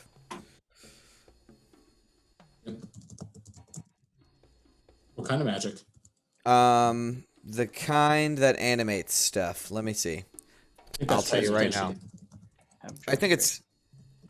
No, it's transmutation. He's right. Transmutation. Yeah, if it's like bringing an inanimate object to life, then it would be transmutation. Yeah, I think so too. Like a little rock monster. Yeah, animate object is transmutation. Transmutation. Yeah, he was right. He was right. We shouldn't have questioned the wizard. So, That's all there you go. there.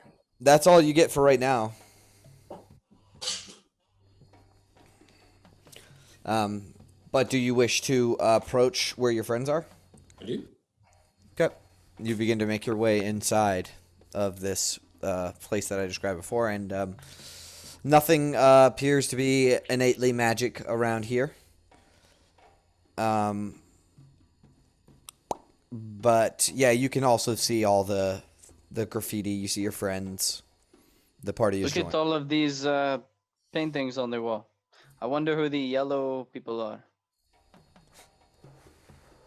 The company of the Yellow Banner? Never heard of them. Man, I don't get a lot of interesting information a lot of the time. That's more your guys' thing. So, like, the time I do get that stuff, it'd be cool if you remember. That's the first group that Cinder Sylvain sent out. Syndra Sylvain? Doesn't ring a bell. That is right. I remember now. We were not the first people she hired, so apparently they, well, achieved some of their task. They found Omu.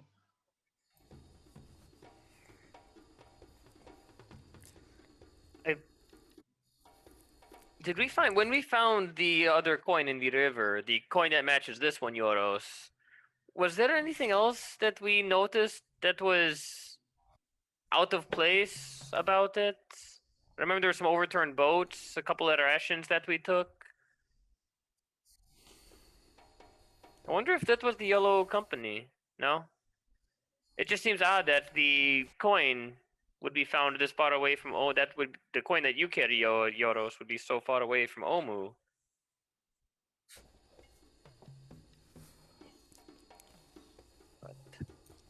Who knows? And I think we found a body with it, and it was like very old. Mm-hmm. But the rations were delicious. That too. The rations were still good. Some of them. Some of them, sure. Well, I guess this place looks safe enough to make camp. It says, how much more daylight do we have for the day? 2 hours, if that. In for a copper, in for a dragon. Do we want to go a little further while we still have some daylight? I do not want to get into the thick of something we cannot get out of. Agreed. And there's no indoor. This is just like a stone courtyard that we're in. There's no like actual indoor area in this. Correct. Whatever was indoor is collapsed and is nothing but just ground now. You are basically outside We still. may be able to wake up earlier in the morning under the cover of night and get a few hours out of daybreak. So I'll go to bed early and I'm fine with that. Not bad plan. Okay, so you guys want to make camp here? As good a place as Sounds good any. to me. Yeah. Maybe not a fire, but Not our fire. bedrolls. Certainly no fire.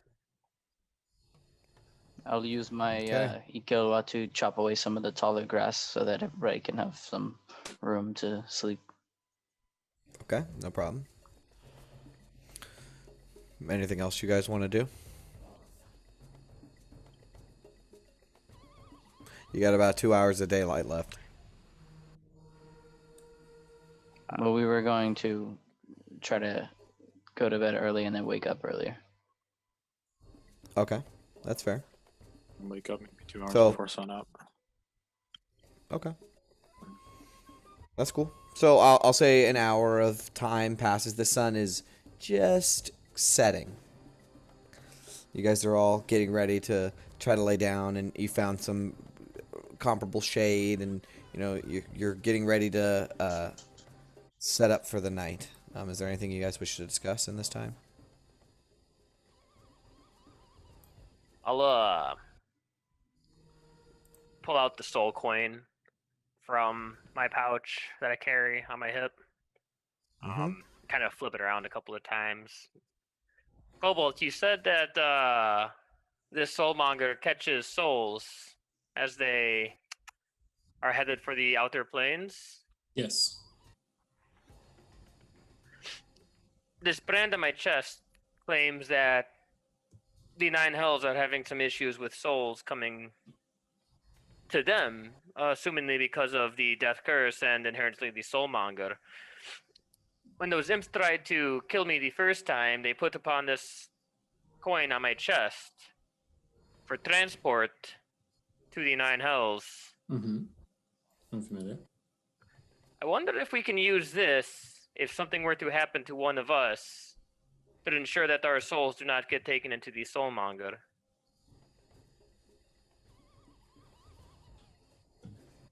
In what way? Hmm. Well, the last thing that we want, if there is a chance that we do beat this thing, but something were to happen to one of us, and we found a way to bring someone back after if we are victorious, there might be a way that we can perhaps save us from impending doom. I don't know. It's just a thought that I had looking over my items. Let me see that coin. I'll hand it over to Cobalt as I Cool. take my potion of haste back from you. Oh yeah, I forgot about. Oh, there you go. Okay, you take it. Don't forget about that. I'm going to look over the coin then. Okay, so it's a disc. It's much bigger than an actual coin. It's a small plate, and let's see if I have any cool handouts of it. There is item. There is It's something up for items? it. Yeah, I bet it is. it is in there. Yeah. Yep, right here. So Cobalt, as you turn this coin over, do you wish to get make an Arcana check? Is that what you're saying? Yes. Okay. Yeah, I would like to make an Arcana check. Make an Arcana check.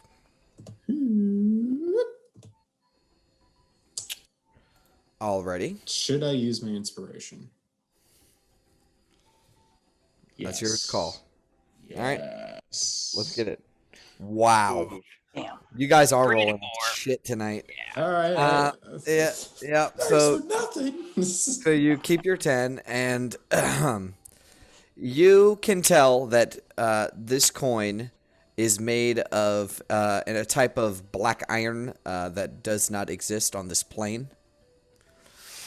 But as you turn it over in your hand, you can see that there are 2 sigils on either side, and they're obviously arcane in nature. There's no, a 10 will get you that.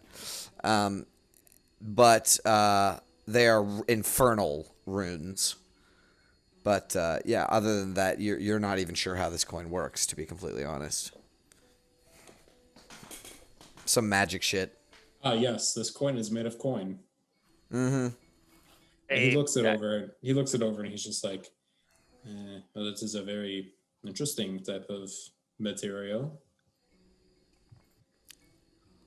It was a thought I had that if there was a way that we could stop ourselves from being lost, well, it might be worth the feel like- risk if it comes to that. I feel like there is something here. I mean, this is a coin from another plane entirely. To ignore the possibility that this is of any use to us would be asinine. There is definitely some use to this. I'm just not quite sure what it is. I just know that, and I'll bust open my thing, and it says, due to the Death Curse protocol, the soul will instead be contained in a soul coin and securely escorted to this. So apparently this thing is capable of storing a soul. Whether or not it is specific to me or any soul, or if it can be used only by infernal creatures or anyone, I don't know. But it was an idea, and I would hate to have any of us be lost to the soulmonger after we've come all this way together. If I'm to wager, I'm guessing this is pretty specific towards you. But Could be. I mean, it would be good to keep around just in case. Well, it's in my right pocket if I go down in combat, and well, you know what to do. Azaka will put her hand on your shoulder and say, "Let's not hope it comes to that."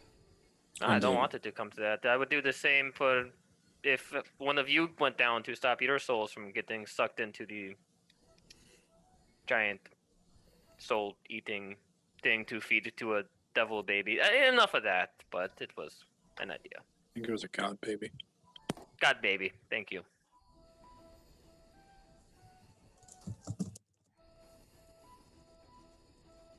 All right.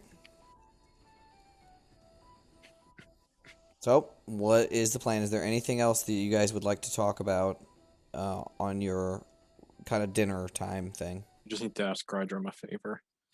Okay. But yeah, I know I never really gave, I guess, condolences to you personally for what happened to Undrill, but It is fine. I'm just focused on saving her right now.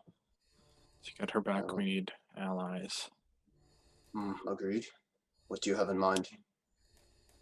I need you to get a message to Fiona and find out if she's here and where she is.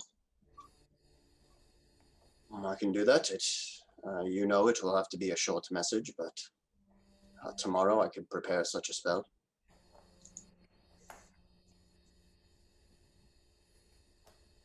If she's here, that's another 4 allies. It's an entire another party with us. From what you have told me, she is reliable. I would agree to this. Oh, and there goes my camera again. Okay.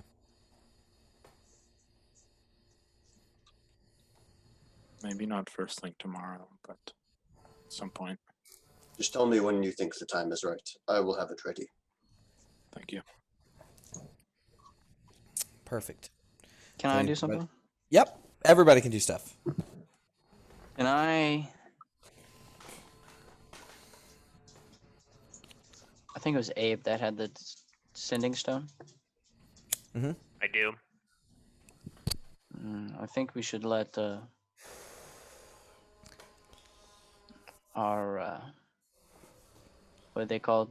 Sponsor. Factor. Yeah, benefactor. Know that we have made it. I was going to send her a message. Jessamine, That's right. pull out the sending stone, hand it over. Go ahead. Not a bad idea. She is, paying for this, so Is there anything else that you would like to ask or say?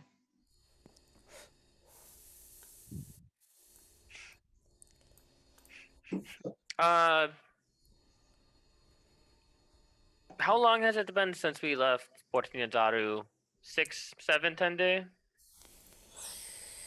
Jesus. No, not that Well, long. you've been traveling Not a that lot long. faster. Yeah, Yeah. we travel fast, so Not 4, 10 days? that long. So, where did you guys go first? You maybe went like down. 2 10 day. You went to Orlunga. No, first. I know for a fact that it's God. been long. It's Yeah, been it's been a long time. 10 days since, almost 10 days since we left Saja and Baza. Oh, that's right. I forgot about. That's where we went. Yeah, you went to Oralunga first. Yeah. Dear God, it's been a long time. Oh shit. I think it's been Dang, it has like been a long 40 time. days or so since we Yeah. left Port Nizaru. Yeah. And you went through the Aldani Basin. Yeah. You did Mbala. Dang, it's Just been a while. if you're conversing with Jessamine, ask her what's happening with the Black Network and Port Nizaru. Any updates? See if they've taken more over bars or not. I'm curious. All right. I'll hold the stone. Mm-hmm. How exactly do you use this? I'll just talk into it. She can probably hear you right now. We are in Omu.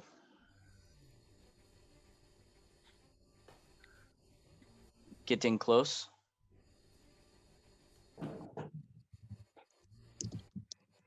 Looking for the soulmonger.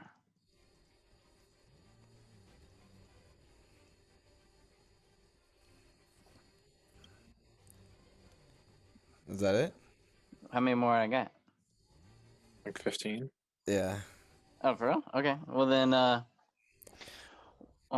any updates on the Black Network and changes in Portini and Zara? Yeah, you have You like ever- 4 left. Yeah. So Has you pooping do to do to do. died? I Okay. said, has the general died? Okay. So, in a gist, because I'm not doing stupid 25 words, she is like, excellent work, but she sounds terrible. Yeah. She sounds I was gonna ask fucking how are awful. you, but I'd rather care about it. She sounds so bad. And like barely clinging to life, basically. And she, in a gist, says, please hurry. Good work. The Black Network is quelled for now. And what was the last thing you asked? Your friend has passed. Nice. Or is dead, whichever makes more sense. This is Fate. Breakbones, right? Yeah, break bones, yeah. Seems like he wasn't tough enough to make it. Womp womp. He was also think really we all- sick. He got real fucked up on the way home. We all kind of knew I'll, that he was doomed. I'll relay that. I'll say, yes, Everybody the Black heard. Network has overrun the city. The Black. Wait, so excuse me? It is only a joke. They have quelled it Oh, for now. quelled it.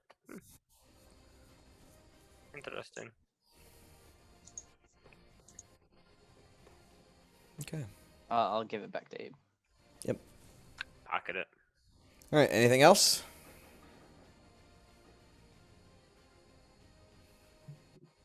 So are we killing all snakes on sight from here on out? Yes. I thought that was the assumption. Maybe for you, drum. But Don't you always want to kill snakes, Krydrum? Why should this be any different? Oh, I was no, I was agreeing with Yoros and the rest of you. I have no issue taking them out on sight. Okay. You guys want to do watch order? You want to talk some more? I'll take first watch. All right, Haleth. Does anybody want to join Haleth? How many do we have? 1, 2, 3, 4, 5, 6. So one person's going to be on watch by themselves.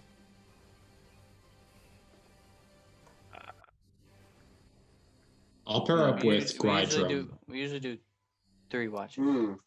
No, we usually do All right. 4. yeah, I just take Oh. 2 shifts. That's right. Yeah, I'll I stay like up doing with 4. Haleth. Okay, so Haleth and Abe. All right, who's next?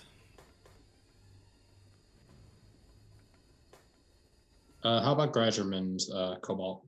Okay. Sounds good. Grydrum and Cobalt. So I guess Yoros, you're taking by yourself watch then? Yeah, one with Zaka, and one with myself. Well, Azaka will be next. Or should she wake up with you in the morning? No, yeah.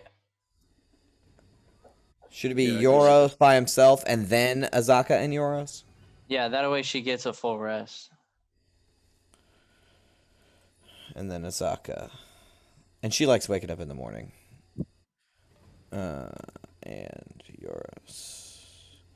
Okie dokie. So, as you all bed down, Haleth and Abe, you are just beginning your watch. Most of you hadn't even fallen asleep yet. The sun has set. A still quietness washes over the city. And as the group of you, Cobalt, Grydrum, Yoros, Azaka, lay down, trying to get some sleep in this, who knows how dangerous place.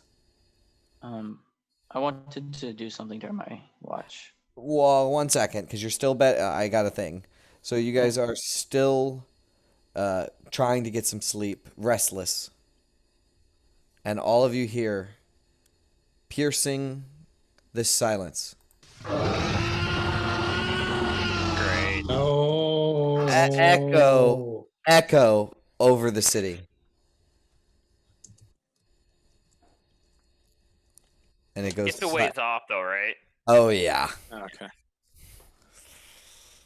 Oh yeah. It echoes through the city, creating this ominous sound and because you're in a canyon, basically, like you're in this bowl, it echoes off the walls and everything. It reverberates throughout the whole city. And all of you hear it. All of you hear it. Don't worry, it was a ways off. Go back to sleep. I'm going to have to hear that on notes. He says as he falls back to sleep. Do you have earplugs? Can I press to digitate some earbuds and just like put them in my ears? For a minute or however long the spell lasts, sure. I think it is a minute. It's either a minute or 10. I think it's longer than that. Up 1 to hour. an Up to 1 hour. Hey. So you can get sleep. Yeah, you can get to sleep. Sure, I'll allow it. All right. As you go to rest, Haleth, you wanted to do something on your. Yeah. I want to sit Mhm. and kind of like meditate and pray a little bit. Mhm. And I want to cast Find Steed. Okay. Do you wish to describe how this goes? You can describe it. I'm not. Just what Sure, does what does your what sure. does your casting of the spell look like? I will do it after that. 'Cause I will do it after that. Just what does your casting of the spell look like? I will do it after that. Just what does your casting of the spell look like? I will do it after that. 'Cause I will do it after that. I will do it after that.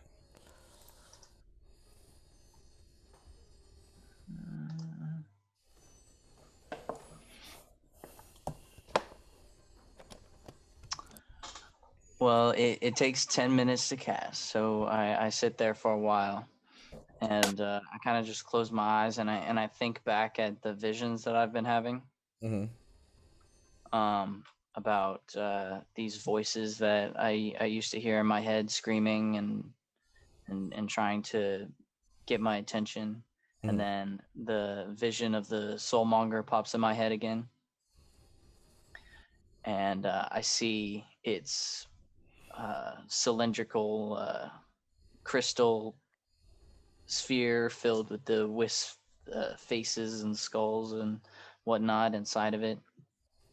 And as I'm still closing my eyes, I see Amriel again, and she holds out her hand, and in my mind's eye, as I grab it, I see like a flash of light, and as I'm still closing my eyes, I see this enormous, gigantic, uh, golden winged, majestic creature before me. And then as I open my eyes, a smaller version of With it, little teeny tiny little bumblebee wings, like little bitty wings. and like little baby tusks, Yeah, it's got 4 tusks. yeah, aberrates in front of me.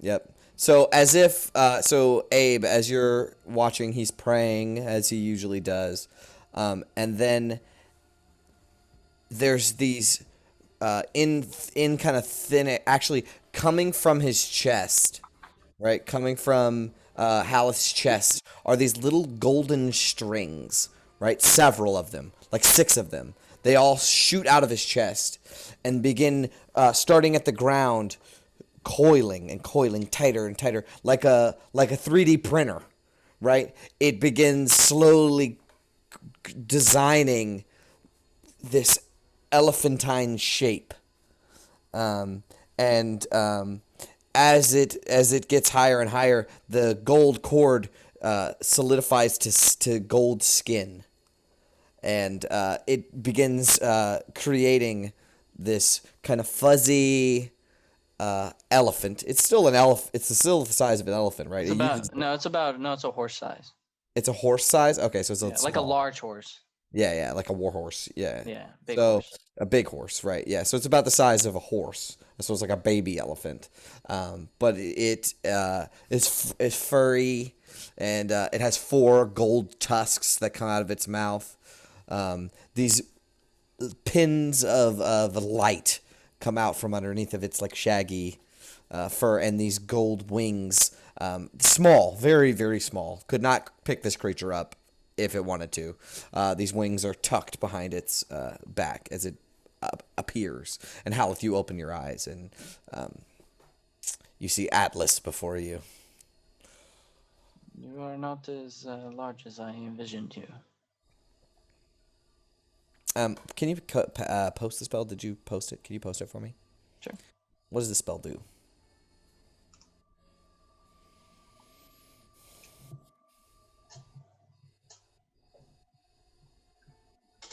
It does a lot. Yeah, quite a Just give me a bit. second.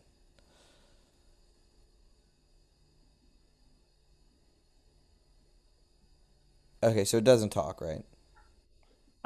It talks to me telepathically.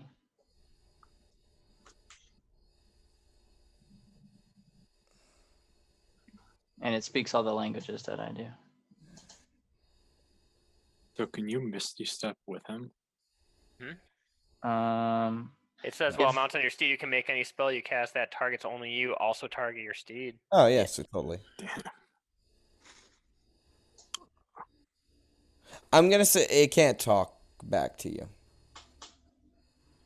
but you can telepathically communicate with it. You can give it commands.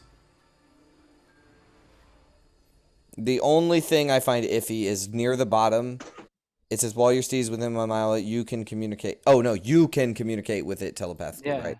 I feel like you can communicate with it, but it cannot communicate with you. Oh, okay. It also says in the beginning you can give it telepathic commands, but it doesn't say it communicates with you, and I don't think that it does. Okay. But it is smart. Like it is smart. It knows that you're talking to it and all that stuff. Do you speak in common to it, or do you speak in because it only one language? No, one I don't think of your choice that you speak.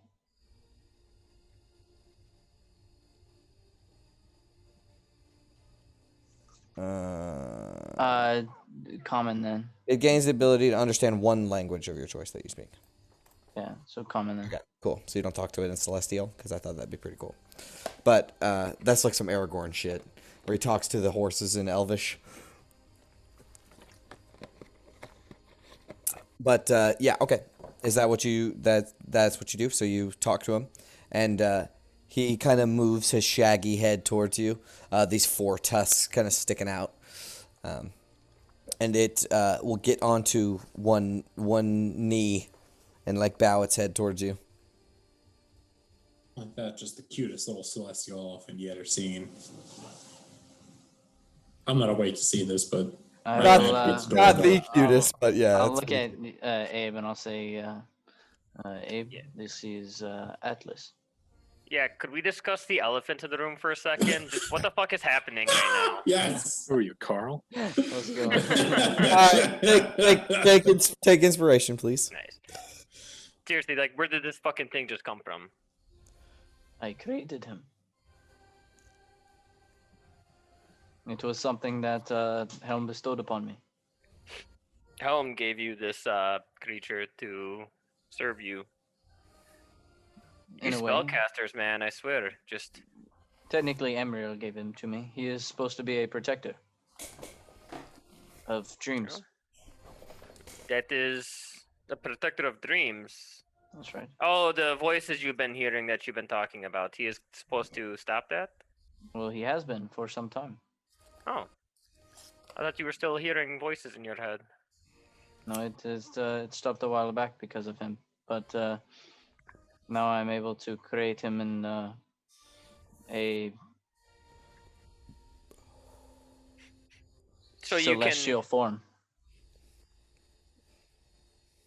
So you can ride him? I can.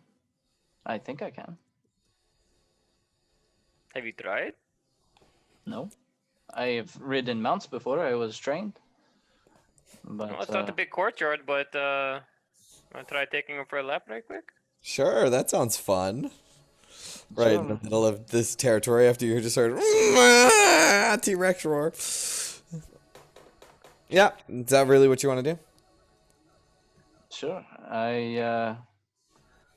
Could you help me with this gate? I don't think he will squeeze out.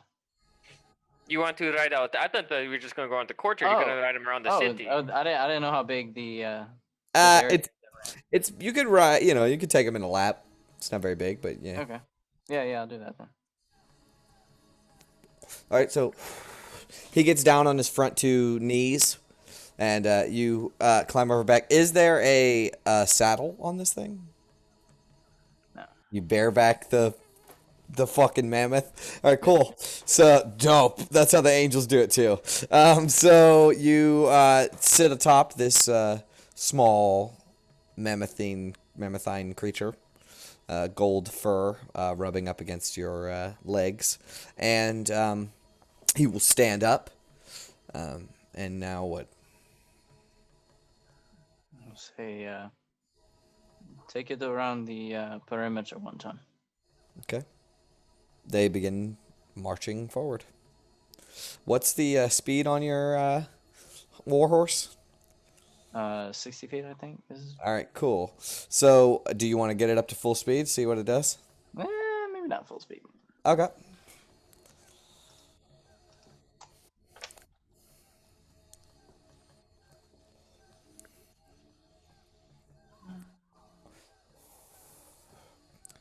Yeah, 60 feet. So I'll go about half speed.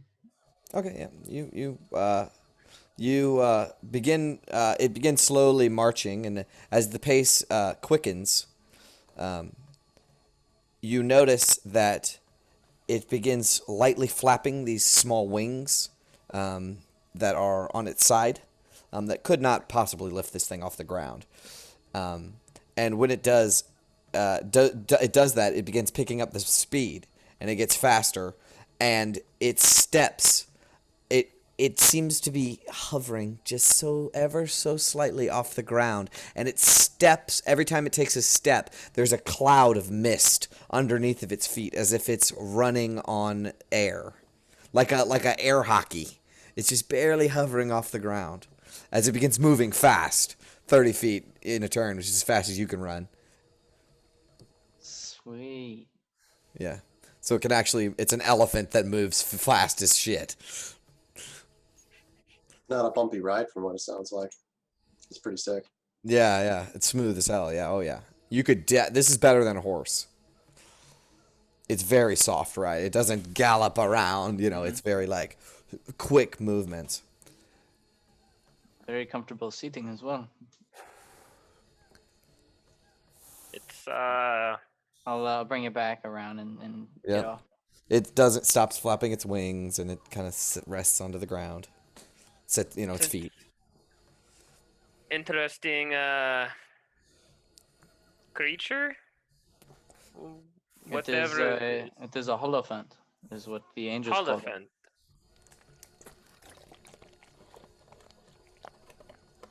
Real thing, look it up. That's what the angels call it.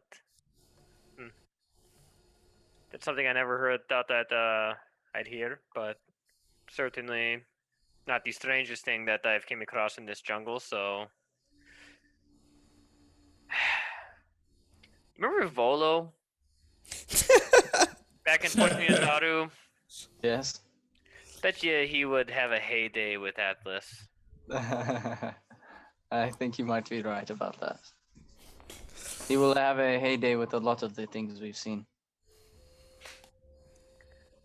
I don't know if I took that man for a charlatan or a genius, or a little bit of both. But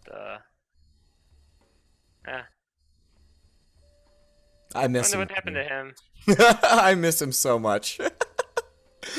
Oh, look, it's me. I came all the way here to the Omu. Where did you come from? All right. Well, I'm gonna go ahead and jot this down in my journal for a little bit. Okay. I'll spend the rest of my watch just looking over Atlas. Yeah. Just running my hand over his head and Yeah, he'll eventually come to rest on his knees or whatever, and kind of keep guard, stays awake with you.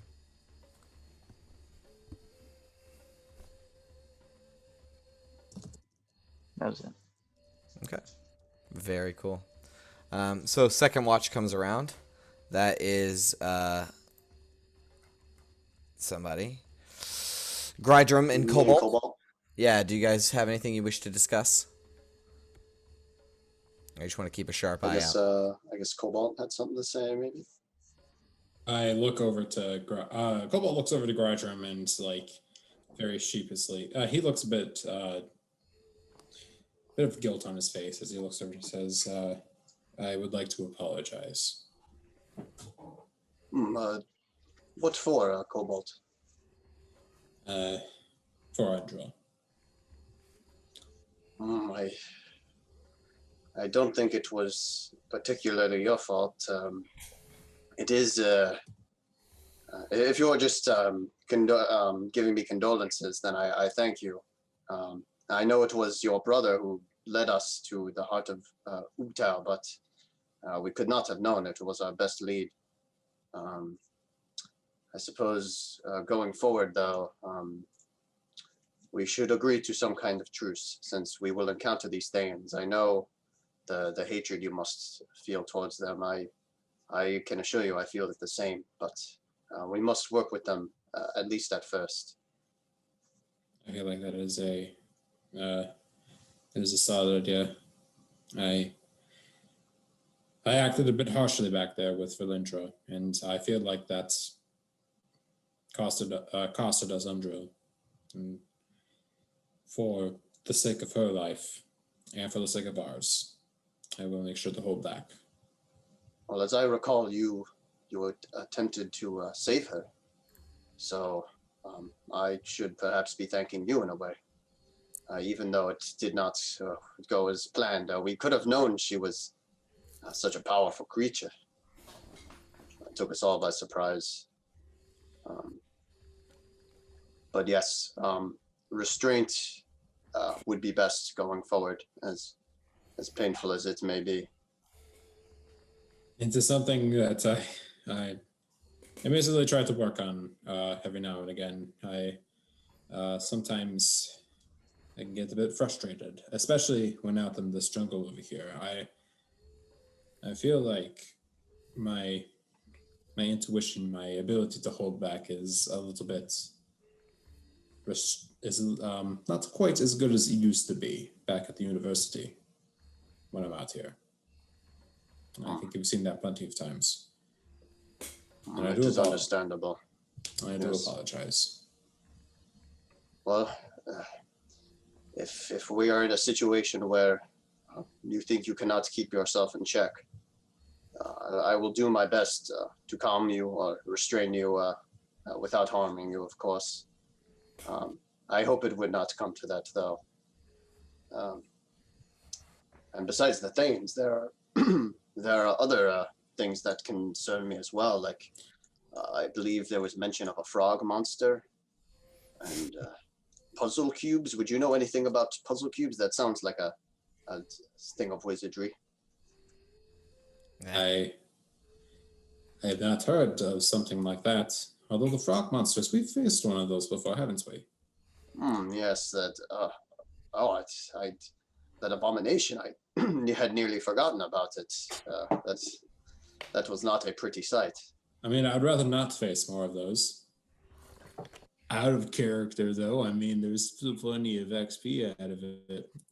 There was.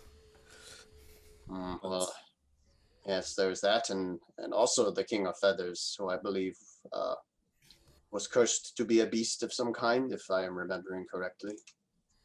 We still also have to worry about Rasnisi and his snake people. Yes, of course, they could be some of the first we encounter.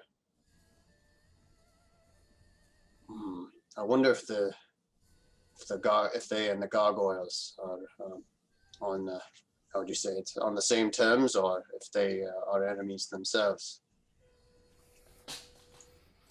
They didn't seem to react at all. Though they do seem to be created. When studying them myself, they did seem to be created through transmutation magic. Yes, it is odd. Of course, we have to keep our guard up at all times, but those gargoyles, they give me the creeps, definitely. Especially with those faces. Ugh. Yes, they all have that same face, so ominous. But it has to mean something. Because we've seen gargoyles with that same face when we were going down Kirsabal. Maybe it has something to do with Rasnisi, who you just brought up. Or it may have something to do with this King of Feathers. Maybe they must have been planning some type of attack on Kirsabal. Very true. Well, if we encounter something like that, then we will have no need for restraint, I suppose, unless stealth is an option. But you never know. Our cover could be blown any moment. I mean, I would prefer stealth. I do have some spells that allow us to turn invisible. I know Yoros has his illusory magic. But yes, I do agree. Yes. We should make sure to lay low at least for a little bit. Yeah. Hopefully, it doesn't come to any strong bloodshed. But I feel like while we're in here, we're definitely going to have to make some tough decisions. Yes, like I said, these snake people, whatever they are, we shall probably encounter them first. If we can hide from them, then I suppose there is a good chance we could try to explore the city stealthily. We will have to see tomorrow. Yes. But just know that, once again, I do apologize. Yes, I appreciate it, Cobalt. And that I'm with you until the end. As am I. I do not wish us to become enemies. It's kind of funny. When I was leaving to go here, I really just thought you were all just co-workers, and that I wasn't really going to get too attached by the end of this all. Suppose I felt the same. It is just the things we have seen. I suppose it forms a bond among us after a while. It's the only way we can cope with this jungle. I really should. After how many days in this jungle? Yes, I miss regular showers and such. I feel the same way, though. Of course, somehow I feel a type of kinship in this jungle. It is. Yes, I suppose I've gotten used to being here. Of course, I try not to think of Undril. Of course, I think I do want to free her, but yes, my affection for her, I'm sure you all know by now. The feelings we have towards one another. It is hard not to despair. Think of how she could be already lost to this lich.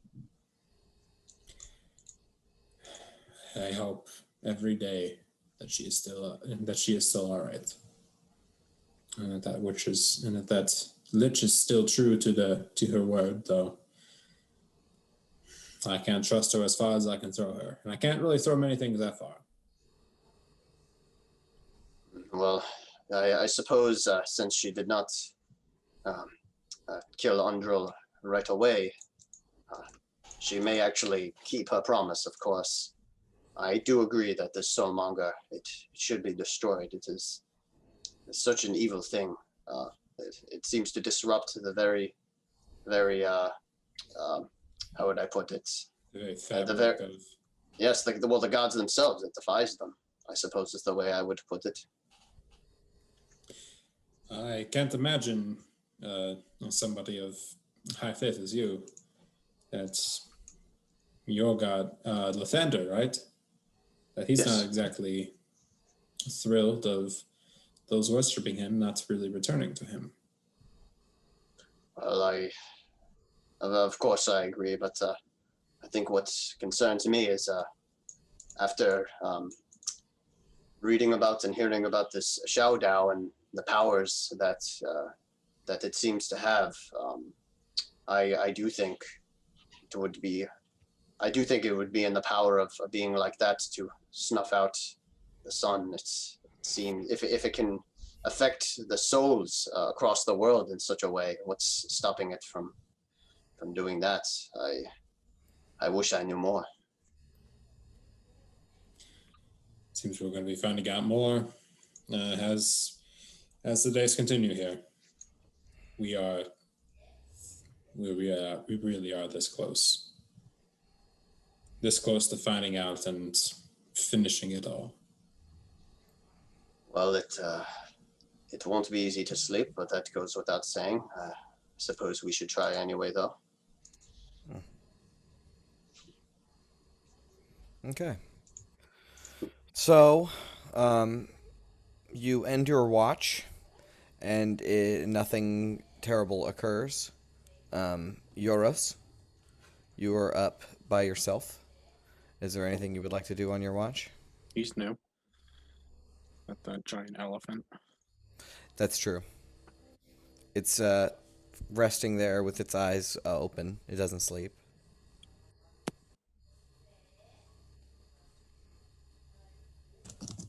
Yeah, I don't have anything particular. I Cool. wish to do.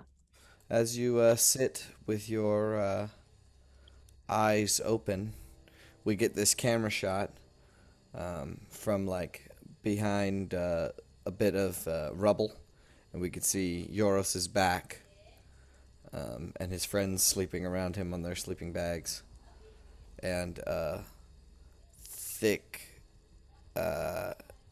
serpentine shape moves through the grass, and then another one on the other side. Everybody up. I start whacking people with my quarterstaff. You don't see this. Oh, I don't see it? No, you don't. Oh, it's right. My back is to it. Your back is to it, right?